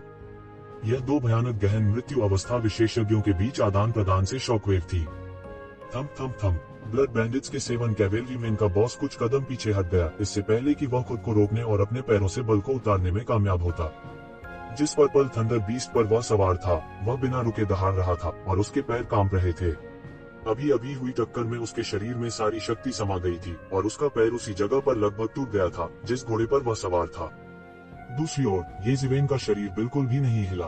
वह एक शैतान देवता के समान अत्याचारी था जिसे प्राचीन काल से पुनर्जीवित किया गया था। क्या असंभव! वह बॉस के हमले को कैसे रोक सकता है? इसके अलावा बॉस वास्तव में उसका मैच नहीं है और एक नुकसानदेह स्थिति में है। उसका भौतिक शरीर कितना शक्तिशाली है। रक्त डाकुओं के साथ अश्वारोही पूरी तरह से स्तब्ध रह गए। वे पूरी तरह सहम गए थे। ऐसा इसलिए था क्योंकि अपने बॉस की ताकत को उनसे बेहतर कोई नहीं जानता था। उसी दायरे में उन्होंने कभी किसी को नहीं देखा था जो अपने बॉस के एक भी हमले को रोक सके। यहाँ तक अगर यह एक सामान्य मध्यवर्ती गहन मृत्यु अवस्था विशेषज्ञ होता, तो भी वे उनसे निपटने में सक्षम नहीं होते। हालांकि उनके बॉस के लिए वे अस्तित्व थे जिन्हें एक ही स्लैश से मारा जा सकता था। यह असंभव है। हमने गलत देखा होगा। यह सिर्फ एक मजाक है। एक साधारण गहन मृत्यु अवस्था विशेषज्ञ को उस स्लैश के साथ मौके पर ही 2 टुकड़े कर दिए गए होंगे। यह बववा इसे कैसे ले सकता है? यह सही है, इस आदमी को येज़िवेन कहा जाता है, ठीक है। हमने उसे पहले स्पष्ट रूप से देखा है। उसकी ताकत अभी गहरी मृत्यु अवस्था में प्रवेश कर चुकी होगी, उसके लिए बॉस का मैच होना असंभव है। वह इतना शक्तिशाली कैसे हो सकता है? रक्त डाकुओं के साथ अश्वारोही मुंह में लार निगलने से खुद को रोक नहीं सके। इससे पहले उन्होंने मिट्टी के शहर में नीशेंग को मारने के दौरान येज़िवेन की उपस्थिति देखी थी। हालांकि उन्होंने इसे देखा था, उन्होंने नहीं सोचा था कि कोई जटिलता होगी। यह अच्छा था कि उन्होंने येशिवेन की ताकत देखी थी।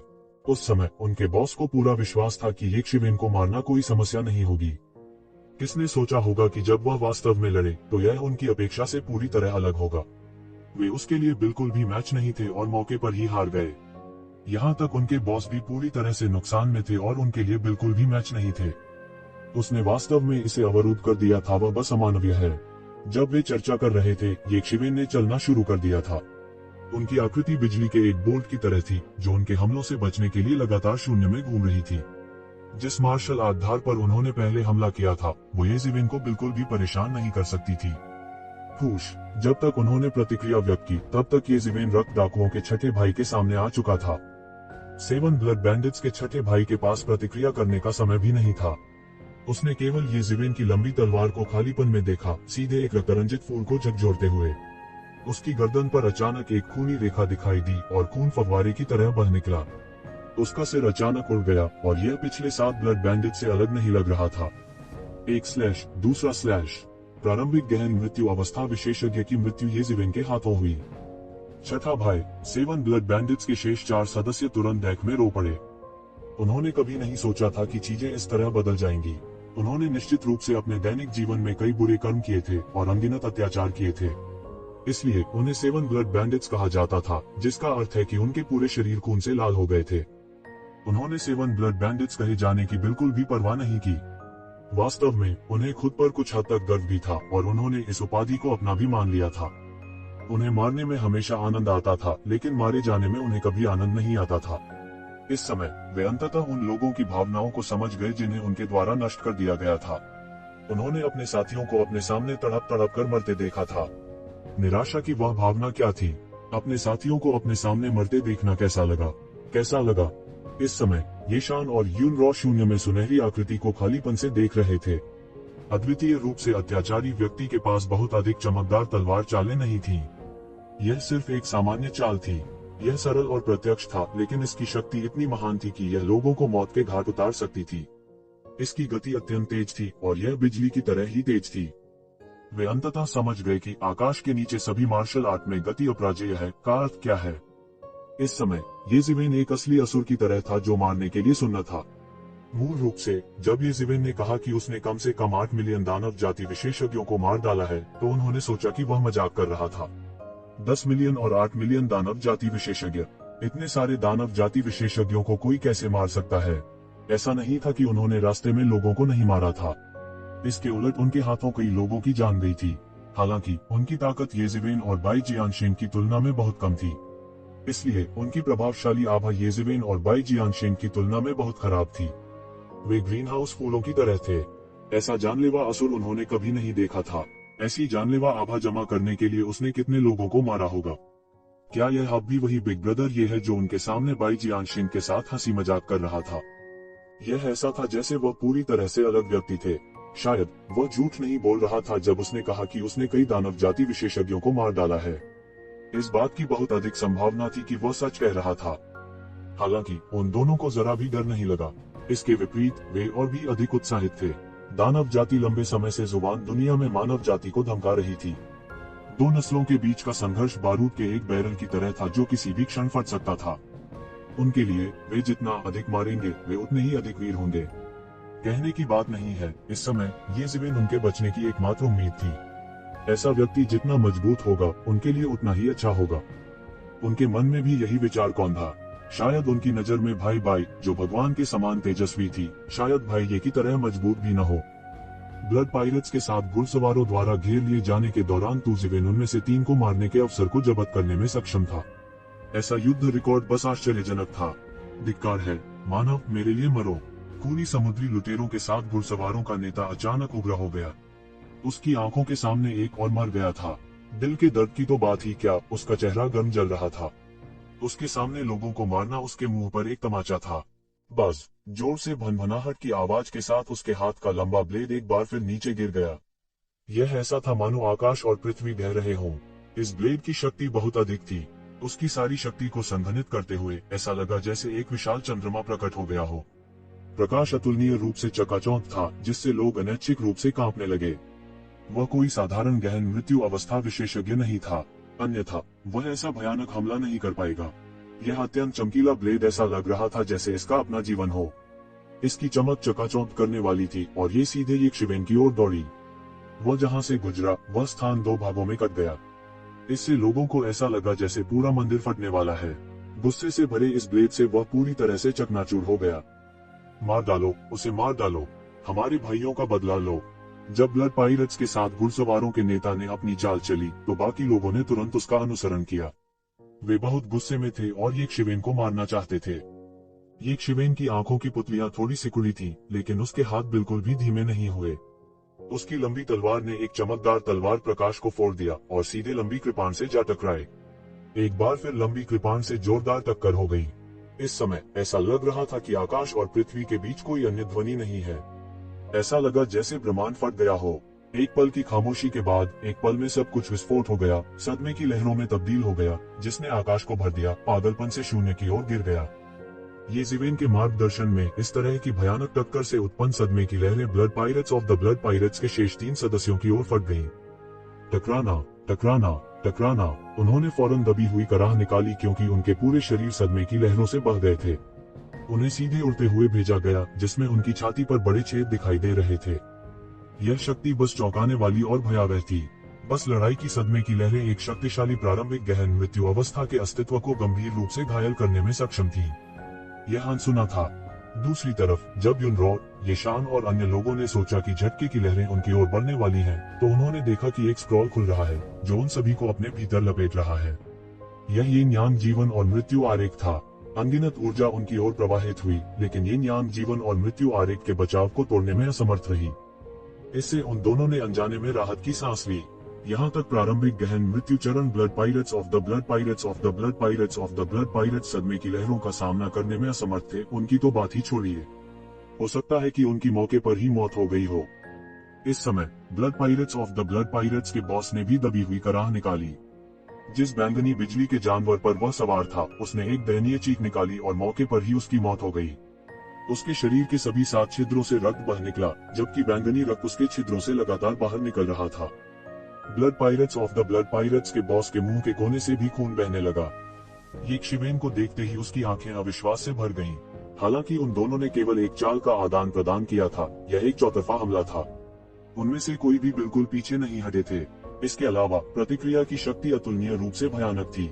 यदि इस तथ्य के लिए नहीं कि उसने अपनी सारी शक्ति अपने पहाड़ पर स्थानांतरित कर दी होती, तो वह अपने शरीर के सभी 7 छिद्रों से खून बहता और मर जाता। हालांकि उनका पर्वत, जो कई वर्षों से उनके साथ था, मर गया था। उन्होंने इसकी बिल्कुल भी परवाह नहीं की।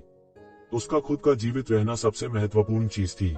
दूसरी ओर ये ज़िवेन, जो उसके सामने खड़ा था, ने केवल अपने शरीर को थोड़ा सा हिलाया था, इससे पहले कि वह पूरी शक्ति को नष्ट कर पाता। यह एक अत्यंत शानदार तकनीक थी। इसके अलावा उसका मांसल शरीर आश्चर्यजनक रूप से शक्तिशाली था। 7 blood pirates of the blood pirates, मैंने भी आपके नाम सुने हैं। कहा जाता है कि आप दुष्टों से भरे हुए हैं और आपने राक्षसी अपराध किए हैं। आज मैं स्वर्ग की ओर से न्याय करने के लिए आप सभी को मार डालूंगा। हा, स्वर्ग की ओर से न्याय लागू करना, क्या मजाक है। ये ज़िवेन, मैं मानता हूँ कि मैं इस बार आपसे हार गया, लेकिन इस तरह के हास्यास्पद बहाने का उपयोग न करें। स्वर्ग की ओर से न्याय लागू करना, हम सब ऐसे काम कर रहे हैं जो स्वर्ग के विरुद्ध जाते हैं। कौन वास्तव में उनकी आंखों में स्वर्ग स्थापित करेगा? स्वर्ग की ओर से न्याय लागू करना, क्या मजाक। रक्त डाकुओं के साथ अश्वारोहियों का नेता जोर से हंसा। उसके मुंह के कोने से रक्त अनियंत्रित रूप से बहने लगा। यह अज्ञात था कि उसके आंतरिक अंग टूट गए थे या नहीं। इस समय रक्त बहना बंद नहीं कर सका। तुम बिल्कुल नहीं समझते, स्वर्ग के खिलाफ जा रहे हो। ये ज़िवेन हंसी, उसकी आंखें और भी तेज हो गईं। आप जैसे किसी के लिए, चाहे आप कैसे भी मरें, आपके साथ अन्याय नहीं होगा। आप शक्तिशाली हैं, आप वास्तव में एक चरित्र हैं। आज मैं आप जैसे छोटे बच्चे से हार गया हूँ। लेकिन अगर मैं मर भी गया तो मैं तुम्हें अपने साथ घसीट लूंगा। रक्त डाकुओं के साथ घुड़सवारों का नेता अपने चेहरे पर क्रूर रूप से दहाड़ा। उसने अपने भाइयों को सिर्फ एक दिन में अपने सामने मरते देखा था। इसने उसे बहुत उत्तेजित किया था और उसने अपनी गुप्त तकनीक को सख्त रूप से जुटा लिया था। बूम बूम बूम, उसके शरीर का सारा प्रभामंडल एकाएक गुब्बारे की तरह फूल गया, अत्यंत शक्तिशाली हो गया। बातचीत करना चाहते हो? सिर्फ तुम्हारे साथ? येज़िवेन ने उसे कोई मौका नहीं दिया और सीधे अपने बड़े हाथ से उसे पकड़ लिया। टकराना। रक्त डाकुओं के साथ अश्वारोहियों का नेता तुरंत उसके हाथ में पकड़ा गया। अचानक धमाके के साथ रक्त डाकुओं के साथ घुड़सवारों के नेता ने मौके पर ही विस्फोट कर दिया। वह रक्तसार में बदल गया जिसने आकाश को भर दिया और येशिवेन द्वारा अवशोषित कर लिया गया। ब्लड बैंडिट्स के साथ घुड़सवारों का नेता यंग मास्टर गुई यून के बगल में बूढ़े व्यक्ति से भी अधिक शक्तिशाली था। उसके रक्त के सारे सार को येशिवेन ने अवशोषित कर लिया था। उसने जो कुछ खोया था वह पल भर में भर गया। रक्त डाकुओं के साथ घुड़सवारों का नेता वास्तव में शक्तिशाली था। एक साधारण गहरा मृत्यु क्षेत्र विशेषज्ञ संभवतः उसका विरोधी नहीं हो सकता। यहाँ तक अगर उसने उस बुरे आदमी का सामना किया होता जिसका सामना येशिवेन ने पहले किया था तो भी वह पराजित नहीं हुआ होता। दुर्भाग्य से उसने येशिवेन का सामना किया था। येशिवेन की मार्शल शक्ति बढ़ने के बाद यह असीम रूप से भयानक हो गया था। यह उनकी कल्पना से बहुत परे था। अगर उन्होंने मार्शल आर्ट अवतारों की निंदा की होती तो वे येशिवेन के खिलाफ लड़ने में सक्षम हो सकते थे, लेकिन मार्शल आर्ट अवतार के बिना वे येशिवेन के साथ कुछ भी नहीं कर पाएंगे। खूनी डाकुओं के साथ घुड़सवारों की मौत के साथ उनकी सारी दौलत येशिवेन के हाथों में आ गई थी। येशिवेन को उम्मीद नहीं थी कि ब्लड पायरेट्स के ये 7 घुड़सवार वास्तव में बूढ़े व्यक्ति की तुलना में बहुत अधिक धनी थे और उनके शरीर से येशिवेन ने 4 मिलियन से अधिक हुआनडैन पाए। वे कई वर्षों से लूटपाट कर रहे थे और प्रोफाउंड वर्ल्ड बैटलफील्ड में उनकी भयानक प्रतिष्ठा थी। यह अज्ञात था कि उन्होंने कितने विशेषज्ञों को लूटा था। भले ही अधिकांश धन को बर्बाद कर दिया गया हो या खेती के लिए इस्तेमाल किया गया हो, भले ही थोड़ा ही बचा हो, फिर भी यह सामान्य गहन मृत्यु चरण के विशेषज्ञों के लिए धन की एक खगोलीय राशि थी। एक मजबूत दुश्मन को मारने और भारी मात्रा में धन प्राप्त करने के बाद येशिवेन की मनोदशा में तुरंत सुधार हुआ। करोड़ों हुआनडैन जो उसने पहले खाए थे पलक झपकते ही आधे से बहाल हो गए थे। कोई आश्चर्य नहीं कि ब्लड पायरेट्स के साथ घुड़सवार जो जीवन यापन के लिए लूट और डकैती पर निर्भर थे वास्तव में इतने अमीर थे। निश्चित रूप से एक आदमी पैसे के बिना अमीर नहीं होगा और एक घोड़ा रात की घास के बिना मोटा नहीं होगा। हालांकि उन्होंने कमजोर योद्धाओं को लूट लिया था और बहुत से लोग मिकेल बनाते हैं। येशिवेन ने सीधे बिजली घरों को मार डाला था और उनकी संपत्ति लूट ली थी। वह अचानक रातों रात अमीर हो गया था।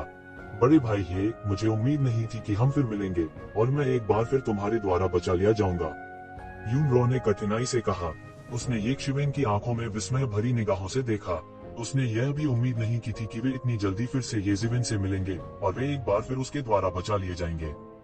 इस बार यह वास्तव में खतरनाक था। अगर बड़े भाई ये मदद नहीं करते तो मुझे डर है कि हम खत्म हो जाएंगे और हम सब खत्म हो गए होते, ये शान ने कहा, अभी भी सदमे की स्थिति में। ऐसा नहीं था कि उनका मानसिक धैर्य अच्छा नहीं था, लेकिन जिसने भी नरक के द्वार की यात्रा की थी वह इतनी आसानी से शांत नहीं हो पाएगा।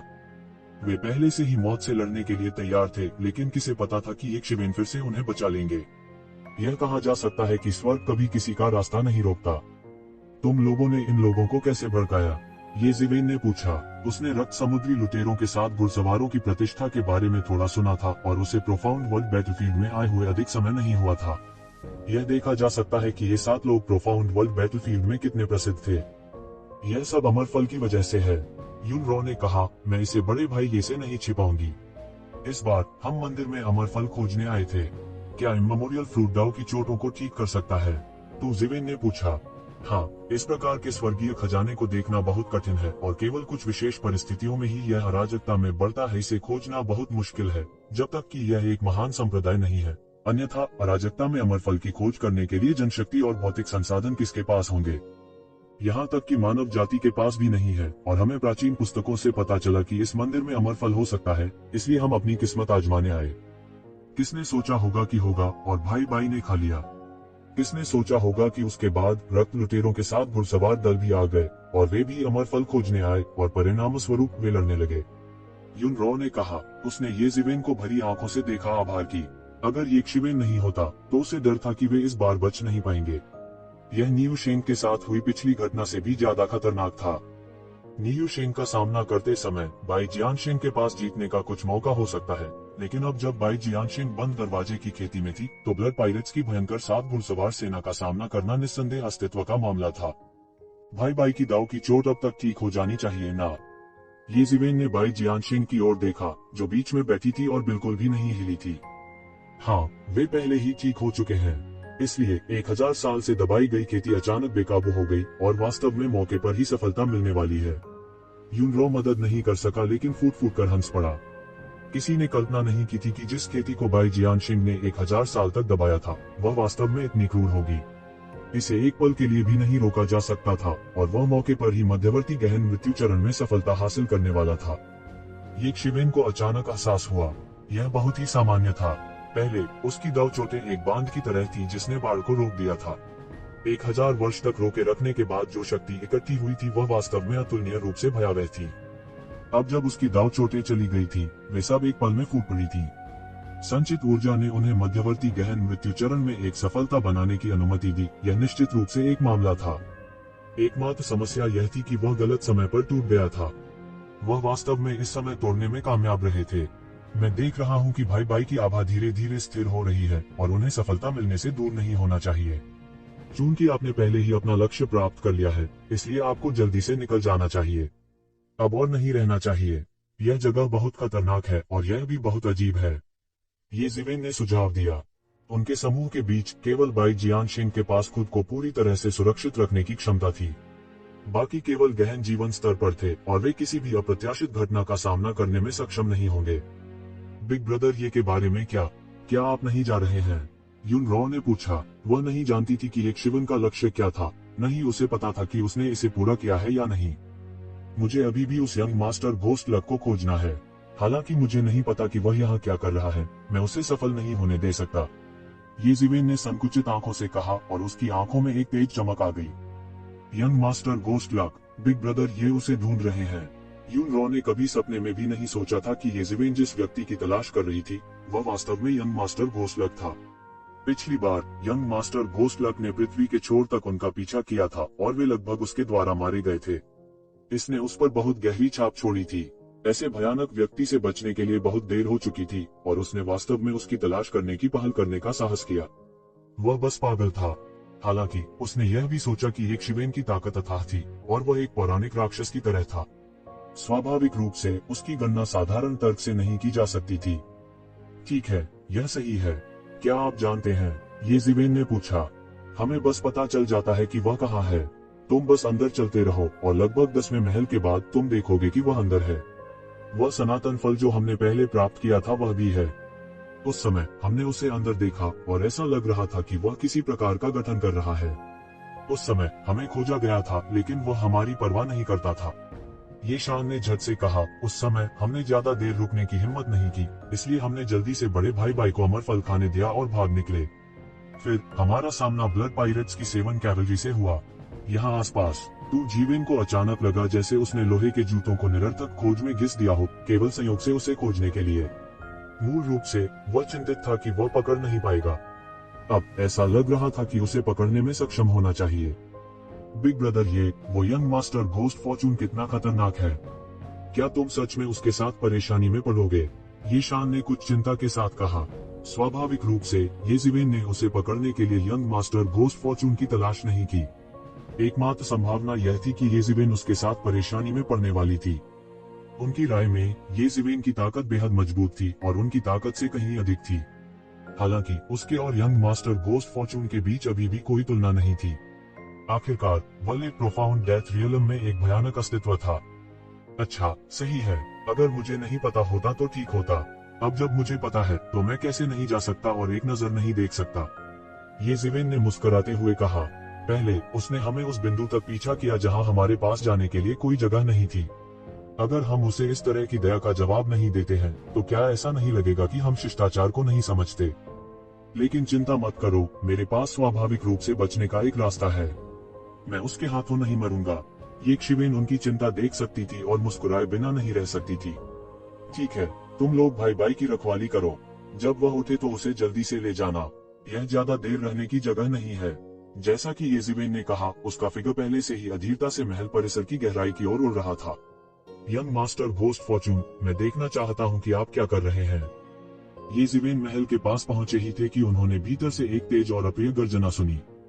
शापित नश्वर, तुम्हारी हिम्मत कैसे हुई मेरे डोमेन का अतिक्रमण करने की? मेरा डोमेन? भगवान! ये जिवेन की अभिव्यक्ति अचानक गरिमापूर्ण हो गई। यह देवताओं का क्षेत्र था। दूसरे शब्दों में, यहाँ एक परमेश्वर सम्मिलित था। किसी भी सामान्य स्थिति से निपटना आसान होगा। हालांकि अगर कोई भगवान शामिल होता तो चीजें बहुत अधिक जटिल हो जाती। भले ही उसका भगवान को धोखा देने का इतिहास रहा हो, फिर भी उसने भगवान को कम आंकने की हिम्मत नहीं की। एक पौराणिक क्षेत्र इकाई पहले से ही एक शक्तिशाली अस्तित्व थी जो उसकी कल्पना से अधिक थी।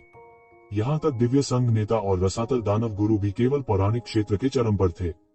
हालांकि यहाँ तक सबसे कमजोर देवता भी एबिसल दानव मास्टर और दिव्य संघ नेता जैसे शक्तिशाली अस्तित्व को आसानी से हरा सकता है। सिद्धांत रूप में कोई भी नश्वर जीवन रूप सबसे कमजोर जीवन रूप को भी चुनौती नहीं दे सकता है। नश्वर, चाहे वे कितने ही दीर्घजीवी क्यों न हो, उनकी अपनी सीमाएं थीं। वे 1,00,000 साल या 10,000 साल बाद गुजरेंगे। दूसरी ओर देवता अमर थे। ऐसे बहुत से देवता थे जो सैकड़ों हजारों वर्षों या यहाँ तक कि लाखों वर्षों तक जीवित रहे थे। दूर के अतीत की किंवदंतियों के आधार पर यह बताना आसान था कि एक झपकी में हजारों साल लग सकते थे। वह एक गॉडमिथ का जीवन काल था।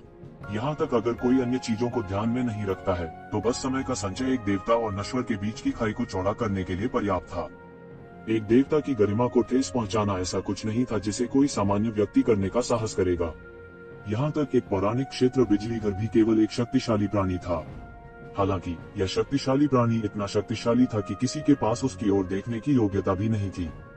अगर ये जिवेन के पास येमो की सलाह नहीं होती तो वह भगवान के साथ सौदा करने या भगवान को धोखा देने के बजाय छोड़ देता। अब किसी ने वास्तव में एक भगवान को भड़काने की हिम्मत की।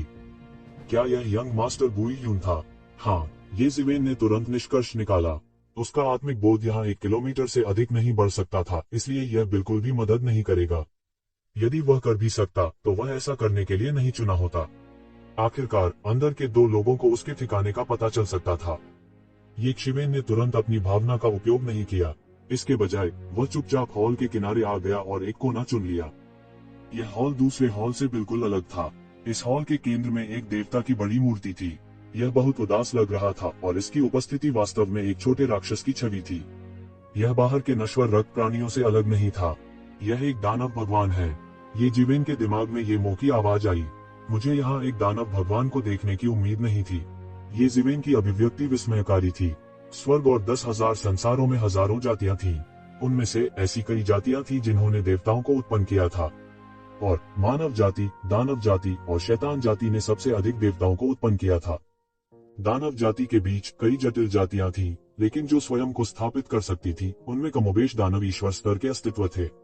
और 8 महान शाही कुलों में से कुछ कुल ऐसे भी थे जिन्होंने दानव भगवान स्तर के अस्तित्व का निर्माण किया था, दुनिया पर शासन किया और असंख्य संसारों पर विजय प्राप्त की।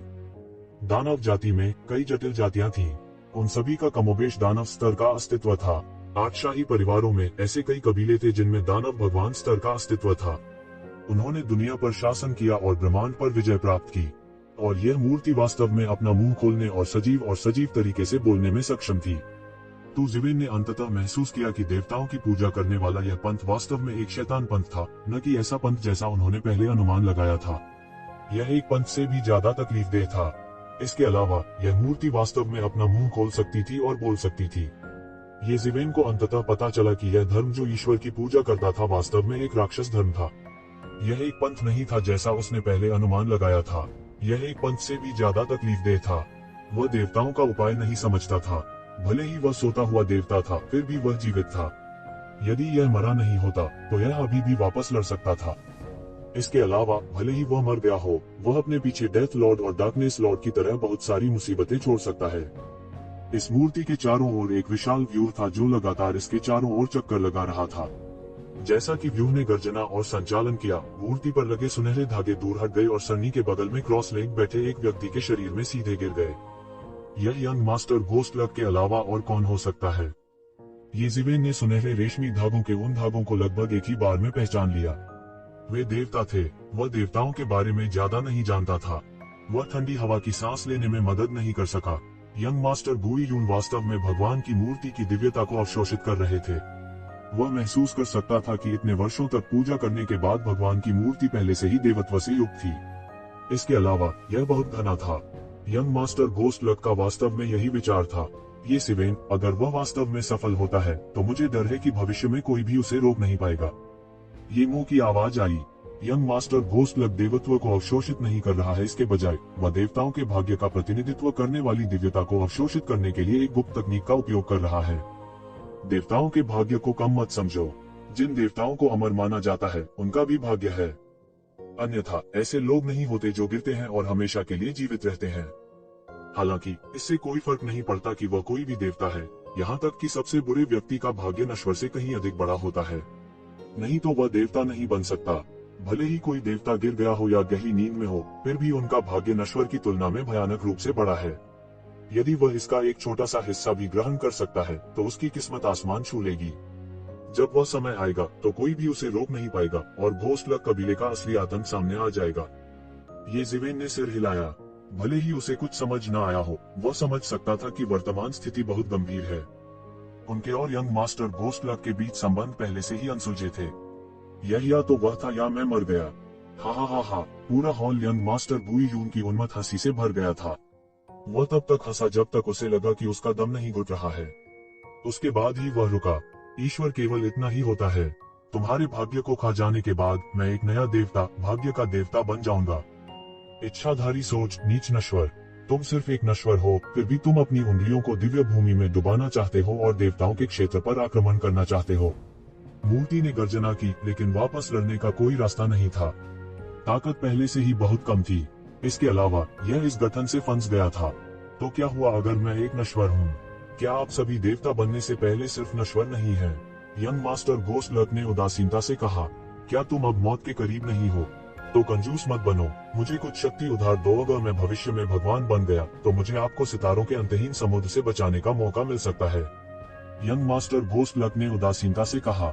इच्छाधारी सोच, क्या देवताओं का भाग्य कुछ ऐसा है जिसमें आप अपनी उंगलियों को डुबो सकते हैं? कोई आश्चर्य नहीं कि आपका वंश महान शैतान राजा द्वारा समाप्त होने जा रहा है। आप बहुत इच्छाधारी सोच रहे हैं। आप ऐसी बहुत सी चीजें प्राप्त करना चाहते हैं जो आपकी बिल्कुल भी नहीं होनी चाहिए। छोटे शैतान की मूर्ति अभी भी पागलों की तरह दहाड़ रही थी। नहीं, मुझे नहीं लगता कि यह इच्छाधारी सोच है। सिर्फ इतना है कि तुम काफी मजबूत नहीं हो। अगर उस समय मेरे कबीले का एक सम्राट राजा होता तो मेरे कबीले का मुकाबला करने की हिम्मत कौन करता? यंग मास्टर घोस्टलक ने ठंडेपन से कहा। दुनिया कहती है कि मेरा वंश नीच है, लेकिन कौन जानता है कि हमारे कबीले में दुर्भाग्य पैदा हुआ है। हमें स्वर्ग और पृथ्वी द्वारा त्याग दिया गया है। चूंकि स्वर्ग और पृथ्वी ने हमें छोड़ दिया है, हम केवल अपने भविष्य के लिए लड़ सकते हैं। मैं एक भिखारी होने के बाद से एक मानव शहर में रह गया था। मुझे दूसरों के साथ लड़ना पड़ा और भोजन के लिए जंगली कुत्तों से भी लड़ना पड़ा। क्या आप जानते हैं कि ऐसा क्या लगता है? यदि मैंने अपने कुल की स्मृतियों को न जगाया होता तो शायद मैं भी अपने पूर्वजों की तरह दुर्भाग्य लेकर पैदा होता। मैं कम उम्र में बीमारी और विकलांगता से मर जाता। हालांकि मैंने अपने खानदान को जगाया और सीखा कि मैं कितना महान हूँ। मैंने सबसे पहले भिखारी की मांग में सभी के भाग्य को आत्मसात किया और अगले सेकंड में जंगली कुत्तों के एक समूह द्वारा उन्हें काटते हुए देखा। हा हा हा हा, आप उस भावना को नहीं समझते। फिर मैंने पूरे शहर के भाग्य को आत्मसात कर लिया। उन लोगों के भाग्य को आत्मसात करने के बाद मेरी खेती छलांग और सीमा से आगे बढ़ी। फिर उन पर अचानक राक्षसी जानवरों ने हमला किया और उनका वध कर दिया। करोड़ों लोग तड़प तड़प कर रो रहे थे। वह दृश्य बहुत सुंदर था। मैं इस तरह कदम से कदम मिलाकर चला। मुझे कभी विश्वास नहीं हुआ कि कोई मुझे कुछ भी देगा। अगर दूसरे मुझे नहीं देते हैं तो मैं व्यक्तिगत रूप से इसके लिए लड़ूंगा। मुझे जो कुछ चाहिए वह मेरा है, कोई अपवाद नहीं है। यंग मास्टर घोस्टलक ने एक भयावह अभिव्यक्ति के साथ कहा। तो क्या हुआ अगर तुम भगवान हो? तुम सिर्फ भगवान रह चुके हो। तुम मेरे सामने शक्तिशाली कार्य करना चाहते हो। सपने देखते रहो। यंग मास्टर घोस्टलक ने ठंडेपन से कहा। मेरे द्वारा आत्मसात होने में सक्षम होना तुम्हारा सौभाग्य है। आप बहुत भाग्यशाली हो। नीच नश्वर, तुम निश्चित रूप से कीमत चुकाओगे। पत्थर की मूर्ति दहाड़ती है। संघर्ष करना बंद करो, यह बेकार है। मैंने यहाँ आसपास के सभी अंतरिक्ष चैनलों को पहले ही सील कर दिया है। आपके लिए यहाँ प्रक्षेपण भेजना असंभव है। यंग मास्टर घोस्टलक ने ठंडेपन से कहा। उन्हें यंग मास्टर घोस्टलक के रूप में जाना जाता था क्योंकि उनकी किस्मत स्वर्ग को चुनौती देने वाली थी। हालांकि यह इस बात पर निर्भर करता था कि उनकी तुलना किससे की जा रही है। भले ही वो एक मरता हुआ देवता था, उसकी किस्मत नश्वर लोगों के खिलाफ अजेय थी। किस्मत क्या थी? यह तब था जब दो लोगों की ताकत समान थी। जब वे युद्ध करने वाले होते थे तो स्वर्ग गुप्त रूप से उनकी सहायता करता था। एक ईश्वर के विरुद्ध षड्यंत्र करना कोई सामान्य व्यक्ति नहीं कर सकता था। किसी को भी सावधान रहना होगा, अन्यथा वे देवताओं द्वारा खाए जा सकते हैं। क्या अधिक है, मुझे डर है कि एक प्रक्षेपण का उपयोग करने के बाद आपकी जीवन शक्ति बहुत क्षतिग्रस्त हो जाएगी। परेशान क्यों हो, यह थोड़ा सा भाग्य आपके लिए कुछ भी नहीं है। आप मेरे लक्ष्य को प्राप्त करने में मेरी मदद कर सकते हैं। यंग मास्टर घोस्ट लक ने शांति से कहा। नीच नश्वर, मैं इसका उपयोग आपके लक्ष्य को प्राप्त करने में आपकी मदद करने के लिए करूंगा। मैं आपके लिए कुछ भी नहीं छोड़ूंगा। छोटा शैतान भगवान दहाड़ता रहा। उसकी आवाज पूरे महल में फैल गई, जिससे महल की दीवारें कांपने लगी। यंग मास्टर घोस्ट लक ने इस देवता की दहाड़ को अनसुना कर दिया। इसके बजाय वह खुद से बुदबुदाया, इतने लंबे समय के बाद भी कोई खबर क्यों नहीं है? क्या ऐसा हो सकता है कि आपने अभी तक येज़ेवेन और बाई जियानशिन का सिर नहीं उठाया है? आपकी दक्षता इतनी धीमी है। जब आप लौटेंगे तो यह यंग मास्टर आपकी आधी क्यूई को वैसे ही चूस लेगा जैसे सजा। युवा मास्टर गुई यून ने ठंडेपन से कहा, मुझे नहीं लगता कि आपके पास कोई मौका है। मुझे नहीं लगता कि आपके पास कोई मौका है। उसके पीछे से एक ठंडी आवाज आई और फिर उसके पीछे से एक आश्चर्यजनक कृपाण आभा उठी। कौन है भाई? युवा मास्टर गुई यून चिल्लाया और उसके चेहरे पर घबराहट के भाव दिखाई दिए। उसे भी उम्मीद नहीं थी कि उसके पीछे से कोई आएगा। उसे लगा कि आवाज बहुत जानी पहचानी है, लेकिन एक पल के लिए उसे पता नहीं चला कि यह कौन है।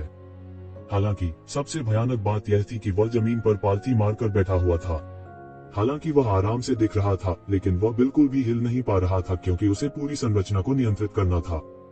वह इस अच्छे अवसर को छोड़ना नहीं चाहता था, इसलिए वह अपने दिल में संघर्ष किए बिना नहीं रह सका। इस समय जब वह संघर्ष कर रहा था, वह अवसर जिसे उसे चकमा देना था, एक पल में पूरी तरह से गायब हो गया। टकरा जाना। उसके पीछे से एक गगनभेदी दहाड़ आई। उसने अपनी ईश्वरीय इच्छा को फैलाया और स्पष्ट रूप से हवा में एक पृथ्वी टूटने वाली सेबर क्यूई को देखा। फिर यह मक्खन के माध्यम से गर्म चाकू की तरह उसकी ओर फटा। लगभग एक ही पल में पूरी दुनिया टुकड़े टुकड़े हो गई और बिखरने की दिशा सीधे उसकी ओर फैल गई। इस समय वह चकमा देना चाहता था, लेकिन तब तक बहुत देर हो चुकी थी। वह केवल कृपाण से अपने शरीर को काट सकता था। टकराना, टकराना, टकराना। यंग मास्टर गुई यून के शरीर से तीव्र विस्फोटों की एक श्रृंखला फूट पड़ी। उसके शरीर पर सभी रक्षात्मक कलाकृतियां एक पल में ढह गईं। इस भयानक कृपाण आभा के सामने जो अमर और देवताओं को मार सकती थी, वे एक भी वार का सामना नहीं कर सकते थे। यह एक कृपाण थी जिसने उनकी लगभग सारी शक्ति को संघनित कर दिया था। बूम! अंत में कृपाण क्यूई अभी भी उसके शरीर में जमकर पटक दिया। तुरंत एक विशाल मशरूम बादल बना जो एक जोरदार धमाके के साथ उठा। यहाँ तक परमाणु भी पूरी तरह से मिट चुके थे, विश्व कंपाने वाली शक्ति के साथ प्रस्फुटित हो रहे थे। इस विशाल मशरूम बादल में तोप के गोले की तरह एक आकृति फेंकी गई थी। उसका आधा शरीर पूरी तरह से सड़ चुका था और उसका मांस बुरी तरह क्षत विक्षत था।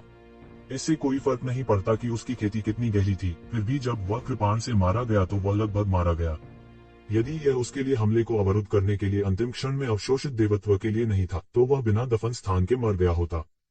हालांकि यह भी इस वजह से था कि जिस दिव्यता और भाग्य को उसने पहले आत्मसात किया था, वह तुरंत बेकार के प्रयासों में बदल गया। इस समय उसने अंततः स्पष्ट रूप से देखा कि चुपके से उस पर हमला करने वाला व्यक्ति कौन था। यह वह निकला, यह येक्षिवेन निकला। इस समय वह आखिरकार समझ गया कि जब वह येक्षिवेन का पीछा कर रहा था तो उसे खतरे का इतना चौंकाने वाला एहसास क्यों था। उसे ये भी लग रहा था कि अगर वो येक्षिवेन का पीछा करता रहा तो वो मारा जा सकता है। अब वह आखिरकार समझ गया कि समस्या क्या थी। उसके हाथ में लंबे कृपाण ने एक भयानक शक्ति का उत्सर्जन किया जिससे वह भयभीत हो गया। इस समय वह आखिरकार समझ गया कि उसके माता अभी तक क्यों नहीं लौटे। उन्हें डर था कि अब तक वे पूरी तरह से मारे जा चुके थे। यह वास्तव में आप हैं। बोलते हुए वह खून फूंकता रहा। आज वो येक्षिवेन से पूरी तरह से हार गया था। सामान्य परिस्थितियों में भले ही उस पर चुपके से हमला किया गया हो, उसके पास प्रतिकार करने की थोड़ी सी भी शक्ति नहीं होगी। आपने निश्चित रूप से यह उम्मीद नहीं की थी कि जिस आदमी को आपने कभी गंभीरता से नहीं लिया है, वह वास्तव में एक दिन आपको इतनी गंभीर रूप से घायल कर पाएगा।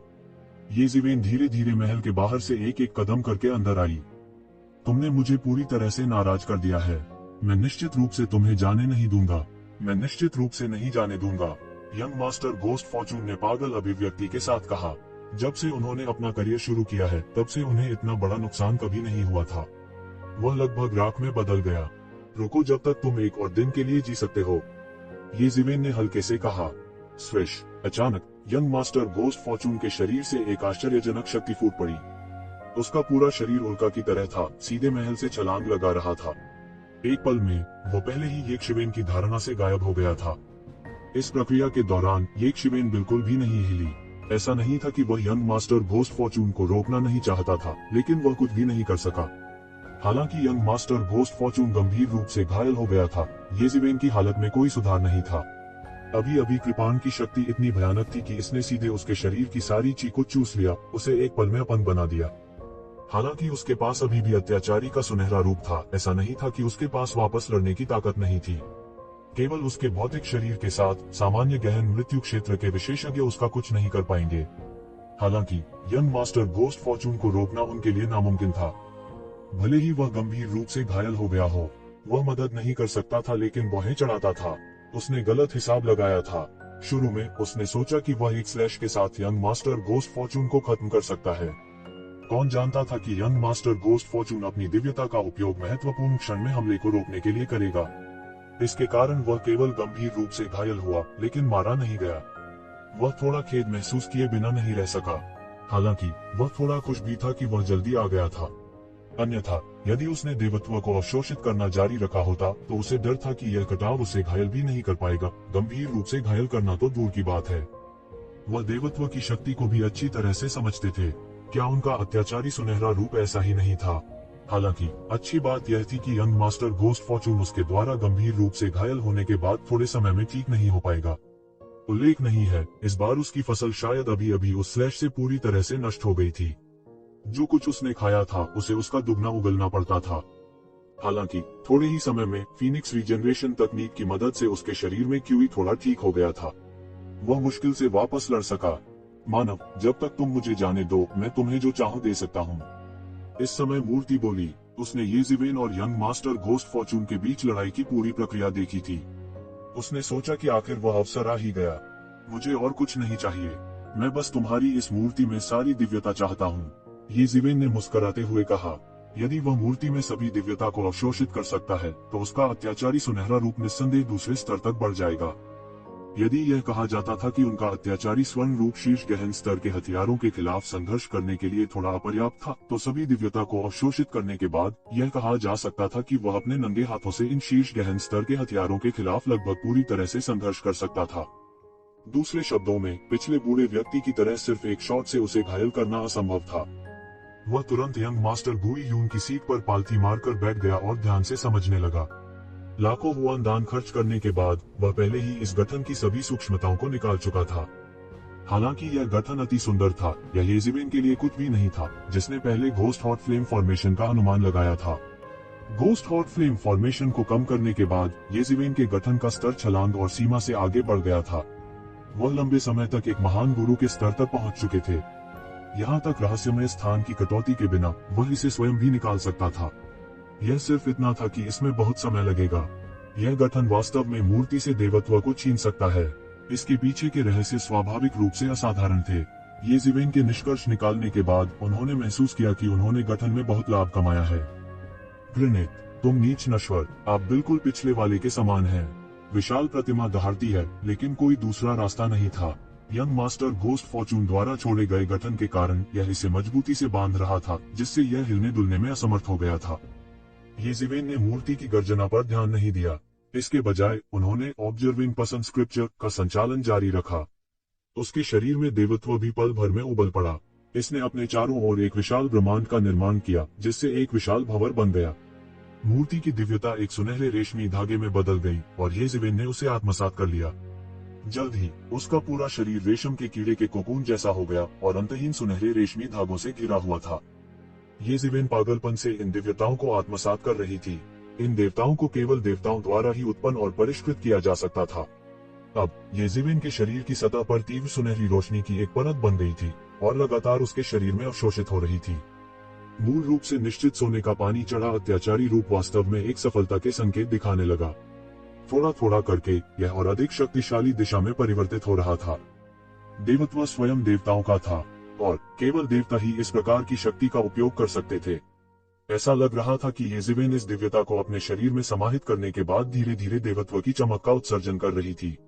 ऐसा लग रहा था जैसे वह साधना में पालथी मारकर बैठा कोई देवता हो। वह अतुलनीय पवित्र लग रहा था। उसके बगल में मूर्ति लगातार दहाड़ती रही, लेकिन वह बेकार थी। यंग मास्टर घोस्ट फॉर्चून अभी भी उससे बात करने में दिलचस्पी रखता था, लेकिन येशिवेन को उससे बात करने में बिल्कुल भी दिलचस्पी नहीं थी। उन्होंने केवल अपने सोने के पानी वाले अत्याचारी रूप की शक्ति को मजबूत करने के लिए दिव्यता को लगातार अवशोषित करने की परवाह की। उसका सोने का पानी चढ़ा हुआ अत्याचारी रूप लगभग 1 अड़चन तक पहुंच गया था। उनका सोने का पानी चढ़ा अत्याचारी रूप पहले से ही एक परिपूर्ण अस्तित्व था। यदि वह और आगे जाना चाहता है तो यह तभी संभव होगा जब उसकी साधना एक कदम और आगे बढ़े। हालांकि सोने का पानी चढ़ा अत्याचारी रूप अलग था। यदि उसके पास पर्याप्त दिव्यता होती तो वह पौराणिक आकृतियों को चुनौती देने और मारे जाने का साहस भी नहीं करता। यह देवता पूरी तरह से क्रोधित था। वह व्याकुल था। हालांकि कई शक्तिशाली योद्धाओं ने देवताओं को स्वर्ग और पृथ्वी के अस्तित्व के रूप में नहीं माना, चाहे वे कुछ भी सोचते हो। किसी ऐसे व्यक्ति को देखना दुर्लभ था जिसने किसी देवता को आमने सामने भड़काने का साहस किया हो। उल्लेख नहीं करने के लिए किसी ऐसे व्यक्ति को ढूंढना और भी दुर्लभ था जिसने एक देवता को आमने सामने लूटने का साहस किया। आज उन्होंने वास्तव में एक बार में 2 का सामना किया। उसकी किस्मत कितनी खराब थी। क्या ऐसा हो सकता है कि उसका भाग्य वास्तव में समाप्त हो गया हो? हालांकि कोई फर्क नहीं पड़ता कि वह कैसे दहाड़ता है। जैसे जैसे दिव्यता धीरे धीरे अवशोषित होती गई, दिव्यता से भरी मूर्ति भी अपनी आध्यात्मिकता को थोड़ा थोड़ा खोती गई। अंत में यह पूरी तरह से एक साधारण मूर्ति बन गई। मुख्य हॉल में केवल उसकी तेज और क्रोधित दहाड़ गूंज रही थी। लंबे समय के बाद येशिवेन ने आखिरकार अपनी आंखें खोली और उठ खड़ा हुआ। उसका पूरा शरीर सुनहरी रोशनी से जगमगा रहा था और वह एक सुनहरे भगवान की तरह लग रहा था। इस मूर्ति पर सभी स्वर्ण दिव्यता पूरी तरह से उनके द्वारा अवशोषित कर ली गई थी। वह महसूस कर सकता था कि उसके गिल्डेड अत्याचारी फॉर्म की ताकत उच्च स्तर तक बढ़ गई थी। मूल रूप से वह एक शीर्षवान हथियार का सामना करते हुए घायल हो सकता था, लेकिन अब वह पूरी तरह से इसका विरोध कर सकता था। यह बस एक और स्तर ऊपर था।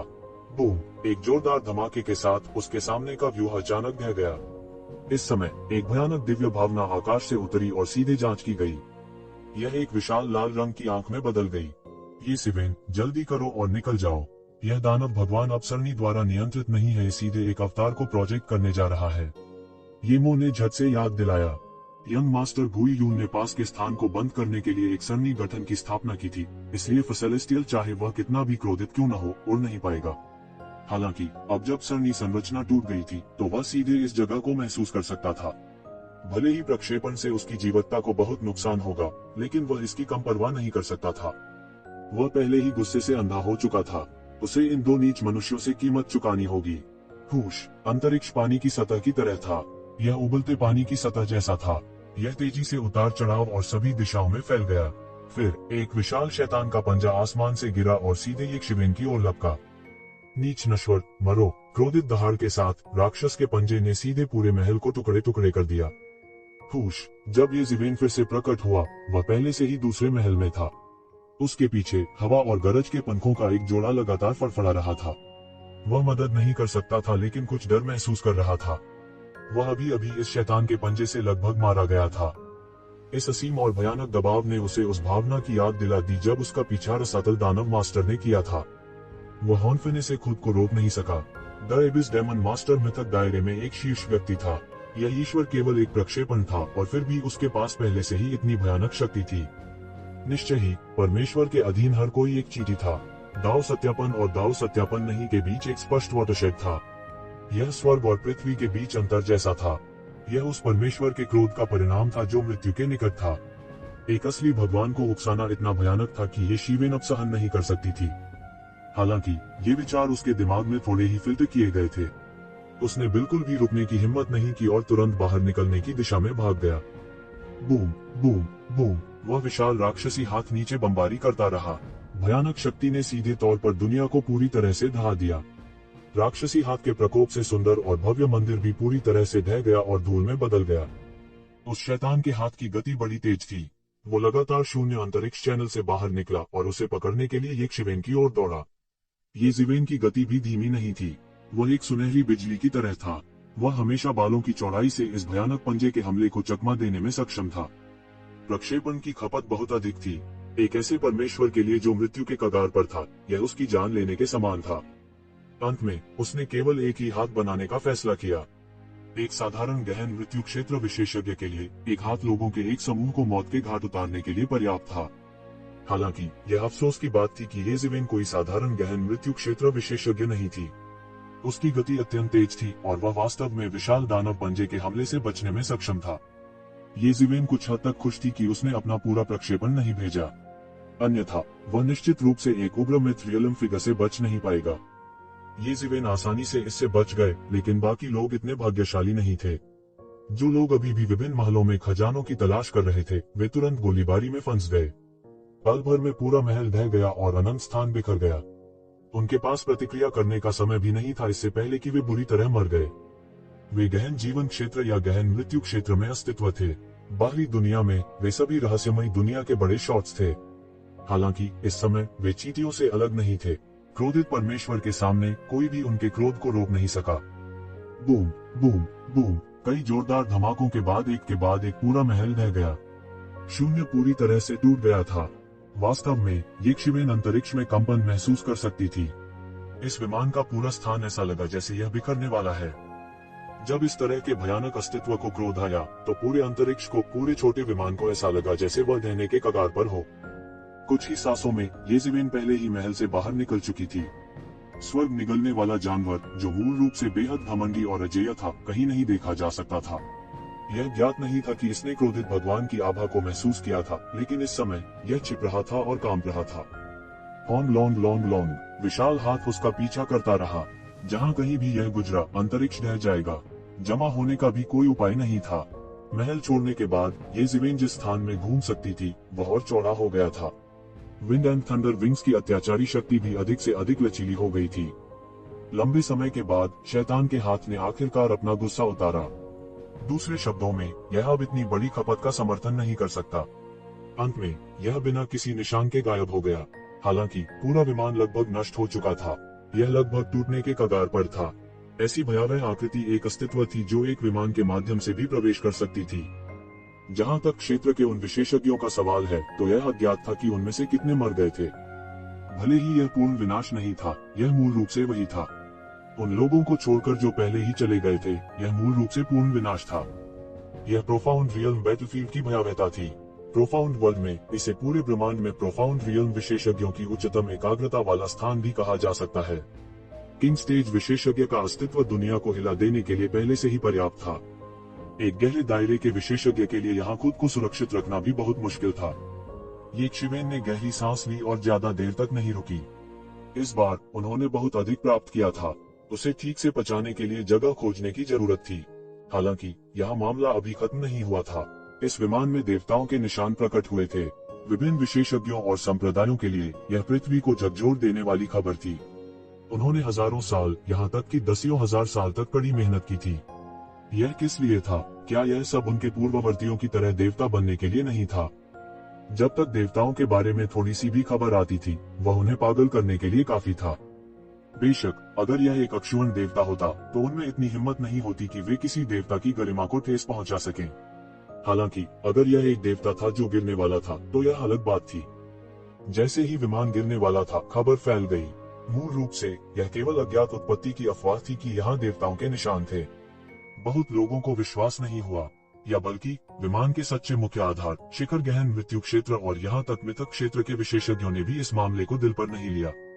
हालांकि जैसे जैसे यह खबर फैली, देवताओं के कार्रवाई करने के संकेत अधिक से अधिक स्पष्ट होते गए। अधिक से अधिक विशेषज्ञ पहुंचे। यदि वे देवता बन सकते, तो भले ही वे देवता होते, वे उन्हें मारने का साहस करते। हालांकि उनमें से कोई भी देवताओं के लिए खतरा नहीं हो सकता था, लेकिन जब उनकी संख्या एक निश्चित स्तर तक पहुंच जाती है, तो यह बहुत ही भयानक बात होगी। इसके अलावा उनमें शीर्ष मृतक क्षेत्र के विशेषज्ञों की कोई कमी नहीं थी। ऐसे लोगों के पास पहले से ही गिरने वाले देवताओं को धमकाने का साधन था। यही कारण भी था कि भले ही सभी जानते थे कि देवता अभी भी इस दुनिया में मौजूद हैं, वे नहीं जानते थे कि वे कहां सो रहे हैं, लेकिन आम लोगों ने उनके बारे में सुना भी नहीं था। देवता जो हाइबरनेशन में थे, आमतौर पर इसका मतलब था कि वे गिरने के करीब थे। ऐसे देवता आमतौर पर छिपने में बहुत सावधानी बरतते थे, खुद को अपने दिव्य साम्राज्य में छिपाते थे, उस दिन की प्रतीक्षा करते थे जब वे ठीक हो सकते थे और भविष्य में फिर से जाग सकते थे। ये देवता आमतौर पर बहुत सावधानी से काम लेते थे। यदि वे सावधान नहीं होते, तो इस बात की पूरी संभावना थी कि उनका सीधे वध कर दिया जाता। यह इसके लायक नहीं होगा। यदि इन खूंखार आदमियों को पता चल जाता कि वे कहां सो रहे हैं, तो यही वो समय होगा जब वे सचमुच गिर पड़ेंगे।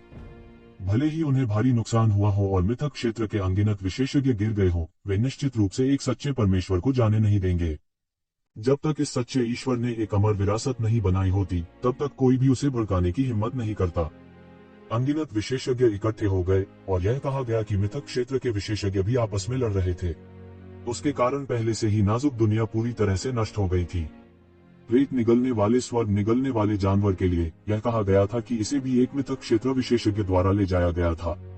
अगले 2 महीनों में ये बातें धीरे धीरे फैलती गईं। अधिक से अधिक लोग इस देव संप्रदाय के बारे में जानने लगे। यहाँ तक कई प्राचीन धरोहरों में इस देव संप्रदाय के अभिलेख भी मौजूद थे। देवताओं का प्रकटन अब केवल खोखली बातें नहीं रह गया था, यह एक सच्चाई थी। इसने कई विशेषज्ञों को जल्दबाजी शुरू करने के लिए प्रेरित किया।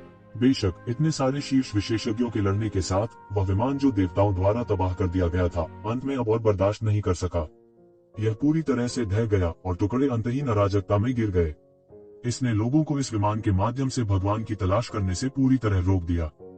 हालांकि यह भी खबर थी कि कुछ लोग जल्दी आ गए और कुछ सुरागों के जरिए इस देवता के सोने की जगह का पता लगा लिया। यह बहुत संभावना थी कि यह एक ईश्वर हत्या युद्ध में विकसित होगा। इस उथल पुथल भरी खबर के बीच येज़ेवेन भी मूनफॉल सिटी के रास्ते में थी। वह दिवुशिन के साथ लड़ाई के लिए समय पर नहीं पहुंच पाएगा।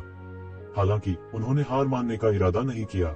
उसी क्षेत्र का एक अद्वितीय स्वर्ग का गौरव विशेषज्ञ इस अवधि के दौरान अपने लाभ का परीक्षण करने के लिए सबसे अच्छा माइलस्टोन था। लड़ाई शुरू होने वाली थी। पलक झपकते ही 3 महीने बीत चुके थे। येज़ेवेन आखिरकार मूनफॉल सिटी लौट सकती है। उसकी तुलना में जब वह जल्दी में चला गया था और थोड़ी खेदजनक स्थिति में था, तो उसकी वापसी के कुछ महीने ही हुए थे, फिर भी धरती को तोड़ देने वाले परिवर्तन हुए थे। 3 महीने पहले वह अभी गहन मृत्यु अवस्था में आया था। अब वह पहले ही गहन मृत्यु अवस्था के शिखर पर पहुंच चुका था। अब जब उसने इसके बारे में सोचा तो केवल कुछ महीने ही हुए थे। समय बदल चुका था। अब भले ही उसे फिर से एल्दरहुआंटिन का सामना करना पड़े, फिर भी वह इतनी दयनीय स्थिति में नहीं रहेगा और वापस लड़ने के लिए शक्तिहीन होगा। हालांकि यह काफी दूर था। भले ही उसकी ताकत में सुधार हुआ हो, फिर भी वह एल्दरहुआंटिन से निपटने के लिए पर्याप्त मजबूत नहीं था। तलवार तत्व अवतार बनाने की बात को एजेंडे में रखना था। दिवुशिन के साथ अपनी लड़ाई के बाद वह इस पर विचार कर सकते थे। एक बार जब उसने एक तलवार सिद्धांत अवतार का गठन किया, भले ही उसे अभी तक गहन मृत्यु अवस्था तक पहुंचना था, तो उसे अब सामान्य गहन मृत्यु अवस्था विशेषज्ञों से डरने की आवश्यकता नहीं होगी। एक मार्शल सिद्धांत अवतार बनाना और 2 मार्शल सिद्धांत अवतार बनाना एक बड़ी सफलता थी। जितना आगे बढ़ेगा, असमानता उतनी ही अधिक होगी। यही कारण था कि मिरियड बॉडी ट्रांसफॉर्मेशन तकनीक इतनी कीमती थी। आकाश और पृथ्वी को हिला देने के लिए शायद 9 क्लोन पर्याप्त थे। यहाँ तक विभिन्न देवताओं की तकनीकों के बीच यह शीर्ष पर खड़े होने के लिए पर्याप्त से अधिक था। यह वह नींव थी जिस पर येज़ेवेन ने विभिन्न प्रतिभाओं के साथ प्रतिस्पर्धा करने और उनके बीच की खाई को चौड़ा करने के लिए भरोसा किया था। ये मो की योजना के अनुसार हर बार जब वह एक मार्शल सिद्धांत अवतार का गठन करता था, तो उसकी ताकत उसके और अद्वितीय प्रतिभाओं के बीच की खाई को चौड़ा कर देती थी। अंत में अंतर इतना बड़ा होगा कि यह उसके सभी विरोधियों को नष्ट करने के लिए पर्याप्त होगा। जितना अधिक उन्होंने साधना की, शरीर गुणन की यह तकनीक उनके लिए उतनी ही महत्वपूर्ण हो गई। लुओई शहर के लिए येज़ेवेन के जाने के बाद ये 3 महीने भी बहुत जीवंत थे। बहुत से लोग आए और गए। कई प्रतिभाओं ने आकर स्टेल पर अपना नाम उकेरा। फिर 1 महीने के प्रतिबंध आदेश के कारण उन्हें हड़बड़ी में जाने के लिए मजबूर होना पड़ा। कई सबसे प्रतिभाशाली प्रतिभाएं यहाँ थीं और वे वास्तव में असीम प्रकाश से जगमगा उठे।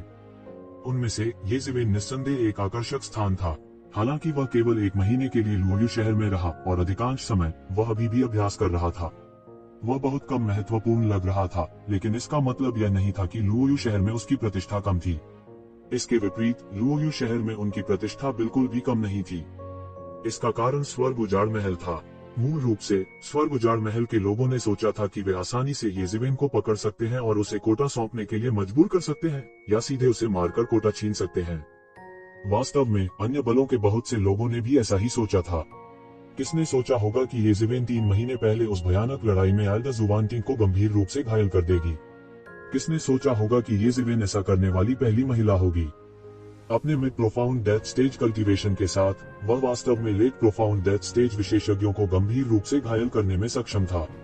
इस लड़ाई ने पूरी दुनिया में उनका नाम रोशन किया। उस लड़ाई में जिसने उसे प्रसिद्ध किया, उसने केवल कुछ प्रारंभिक गहन मृत्यु अवस्था विशेषज्ञों को मार डाला था। कई शीर्ष विशेषज्ञों की नजर में यह कुछ भी नहीं था।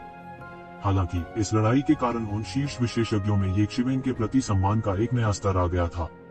ऐसी स्थिति में जहां पौराणिक आंकड़े शायद ही कभी दिखाई देते हैं, पीक प्रोफाउंड डेथ स्टेज विशेषज्ञ पहले से ही शीर्ष विशेषज्ञ थे।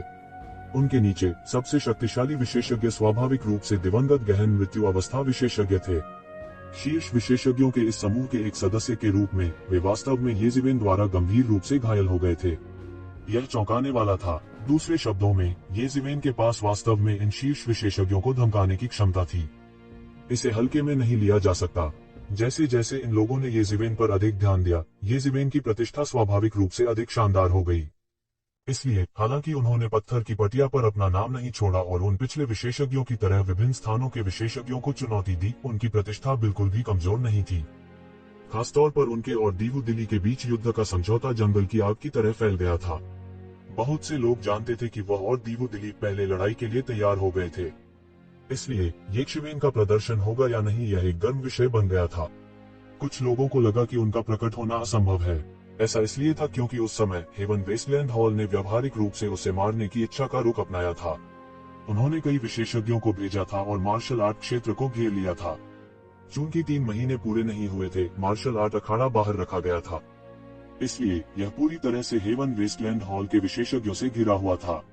इस तरह के लाइनअप को देखकर यहाँ तक जिन लोगों को येज़ेवेन पर सबसे ज्यादा भरोसा था, उन्हें भी लगा कि उनके लिए सामने आना बिल्कुल असंभव था।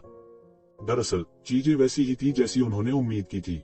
येज़ेवेन मार्शल आर्ट के क्षेत्र में दिखाई नहीं दिए, जिसके कारण सभी को एक दिन और एक रात का इंतजार करना पड़ा। हालांकि कुछ लोगों ने इस वजह से येज़ेवेन की बदनामी की। वह वास्तव में डरपोक था और दिखाने की हिम्मत नहीं करता था। उन्हें नायक नहीं माना जा सकता था।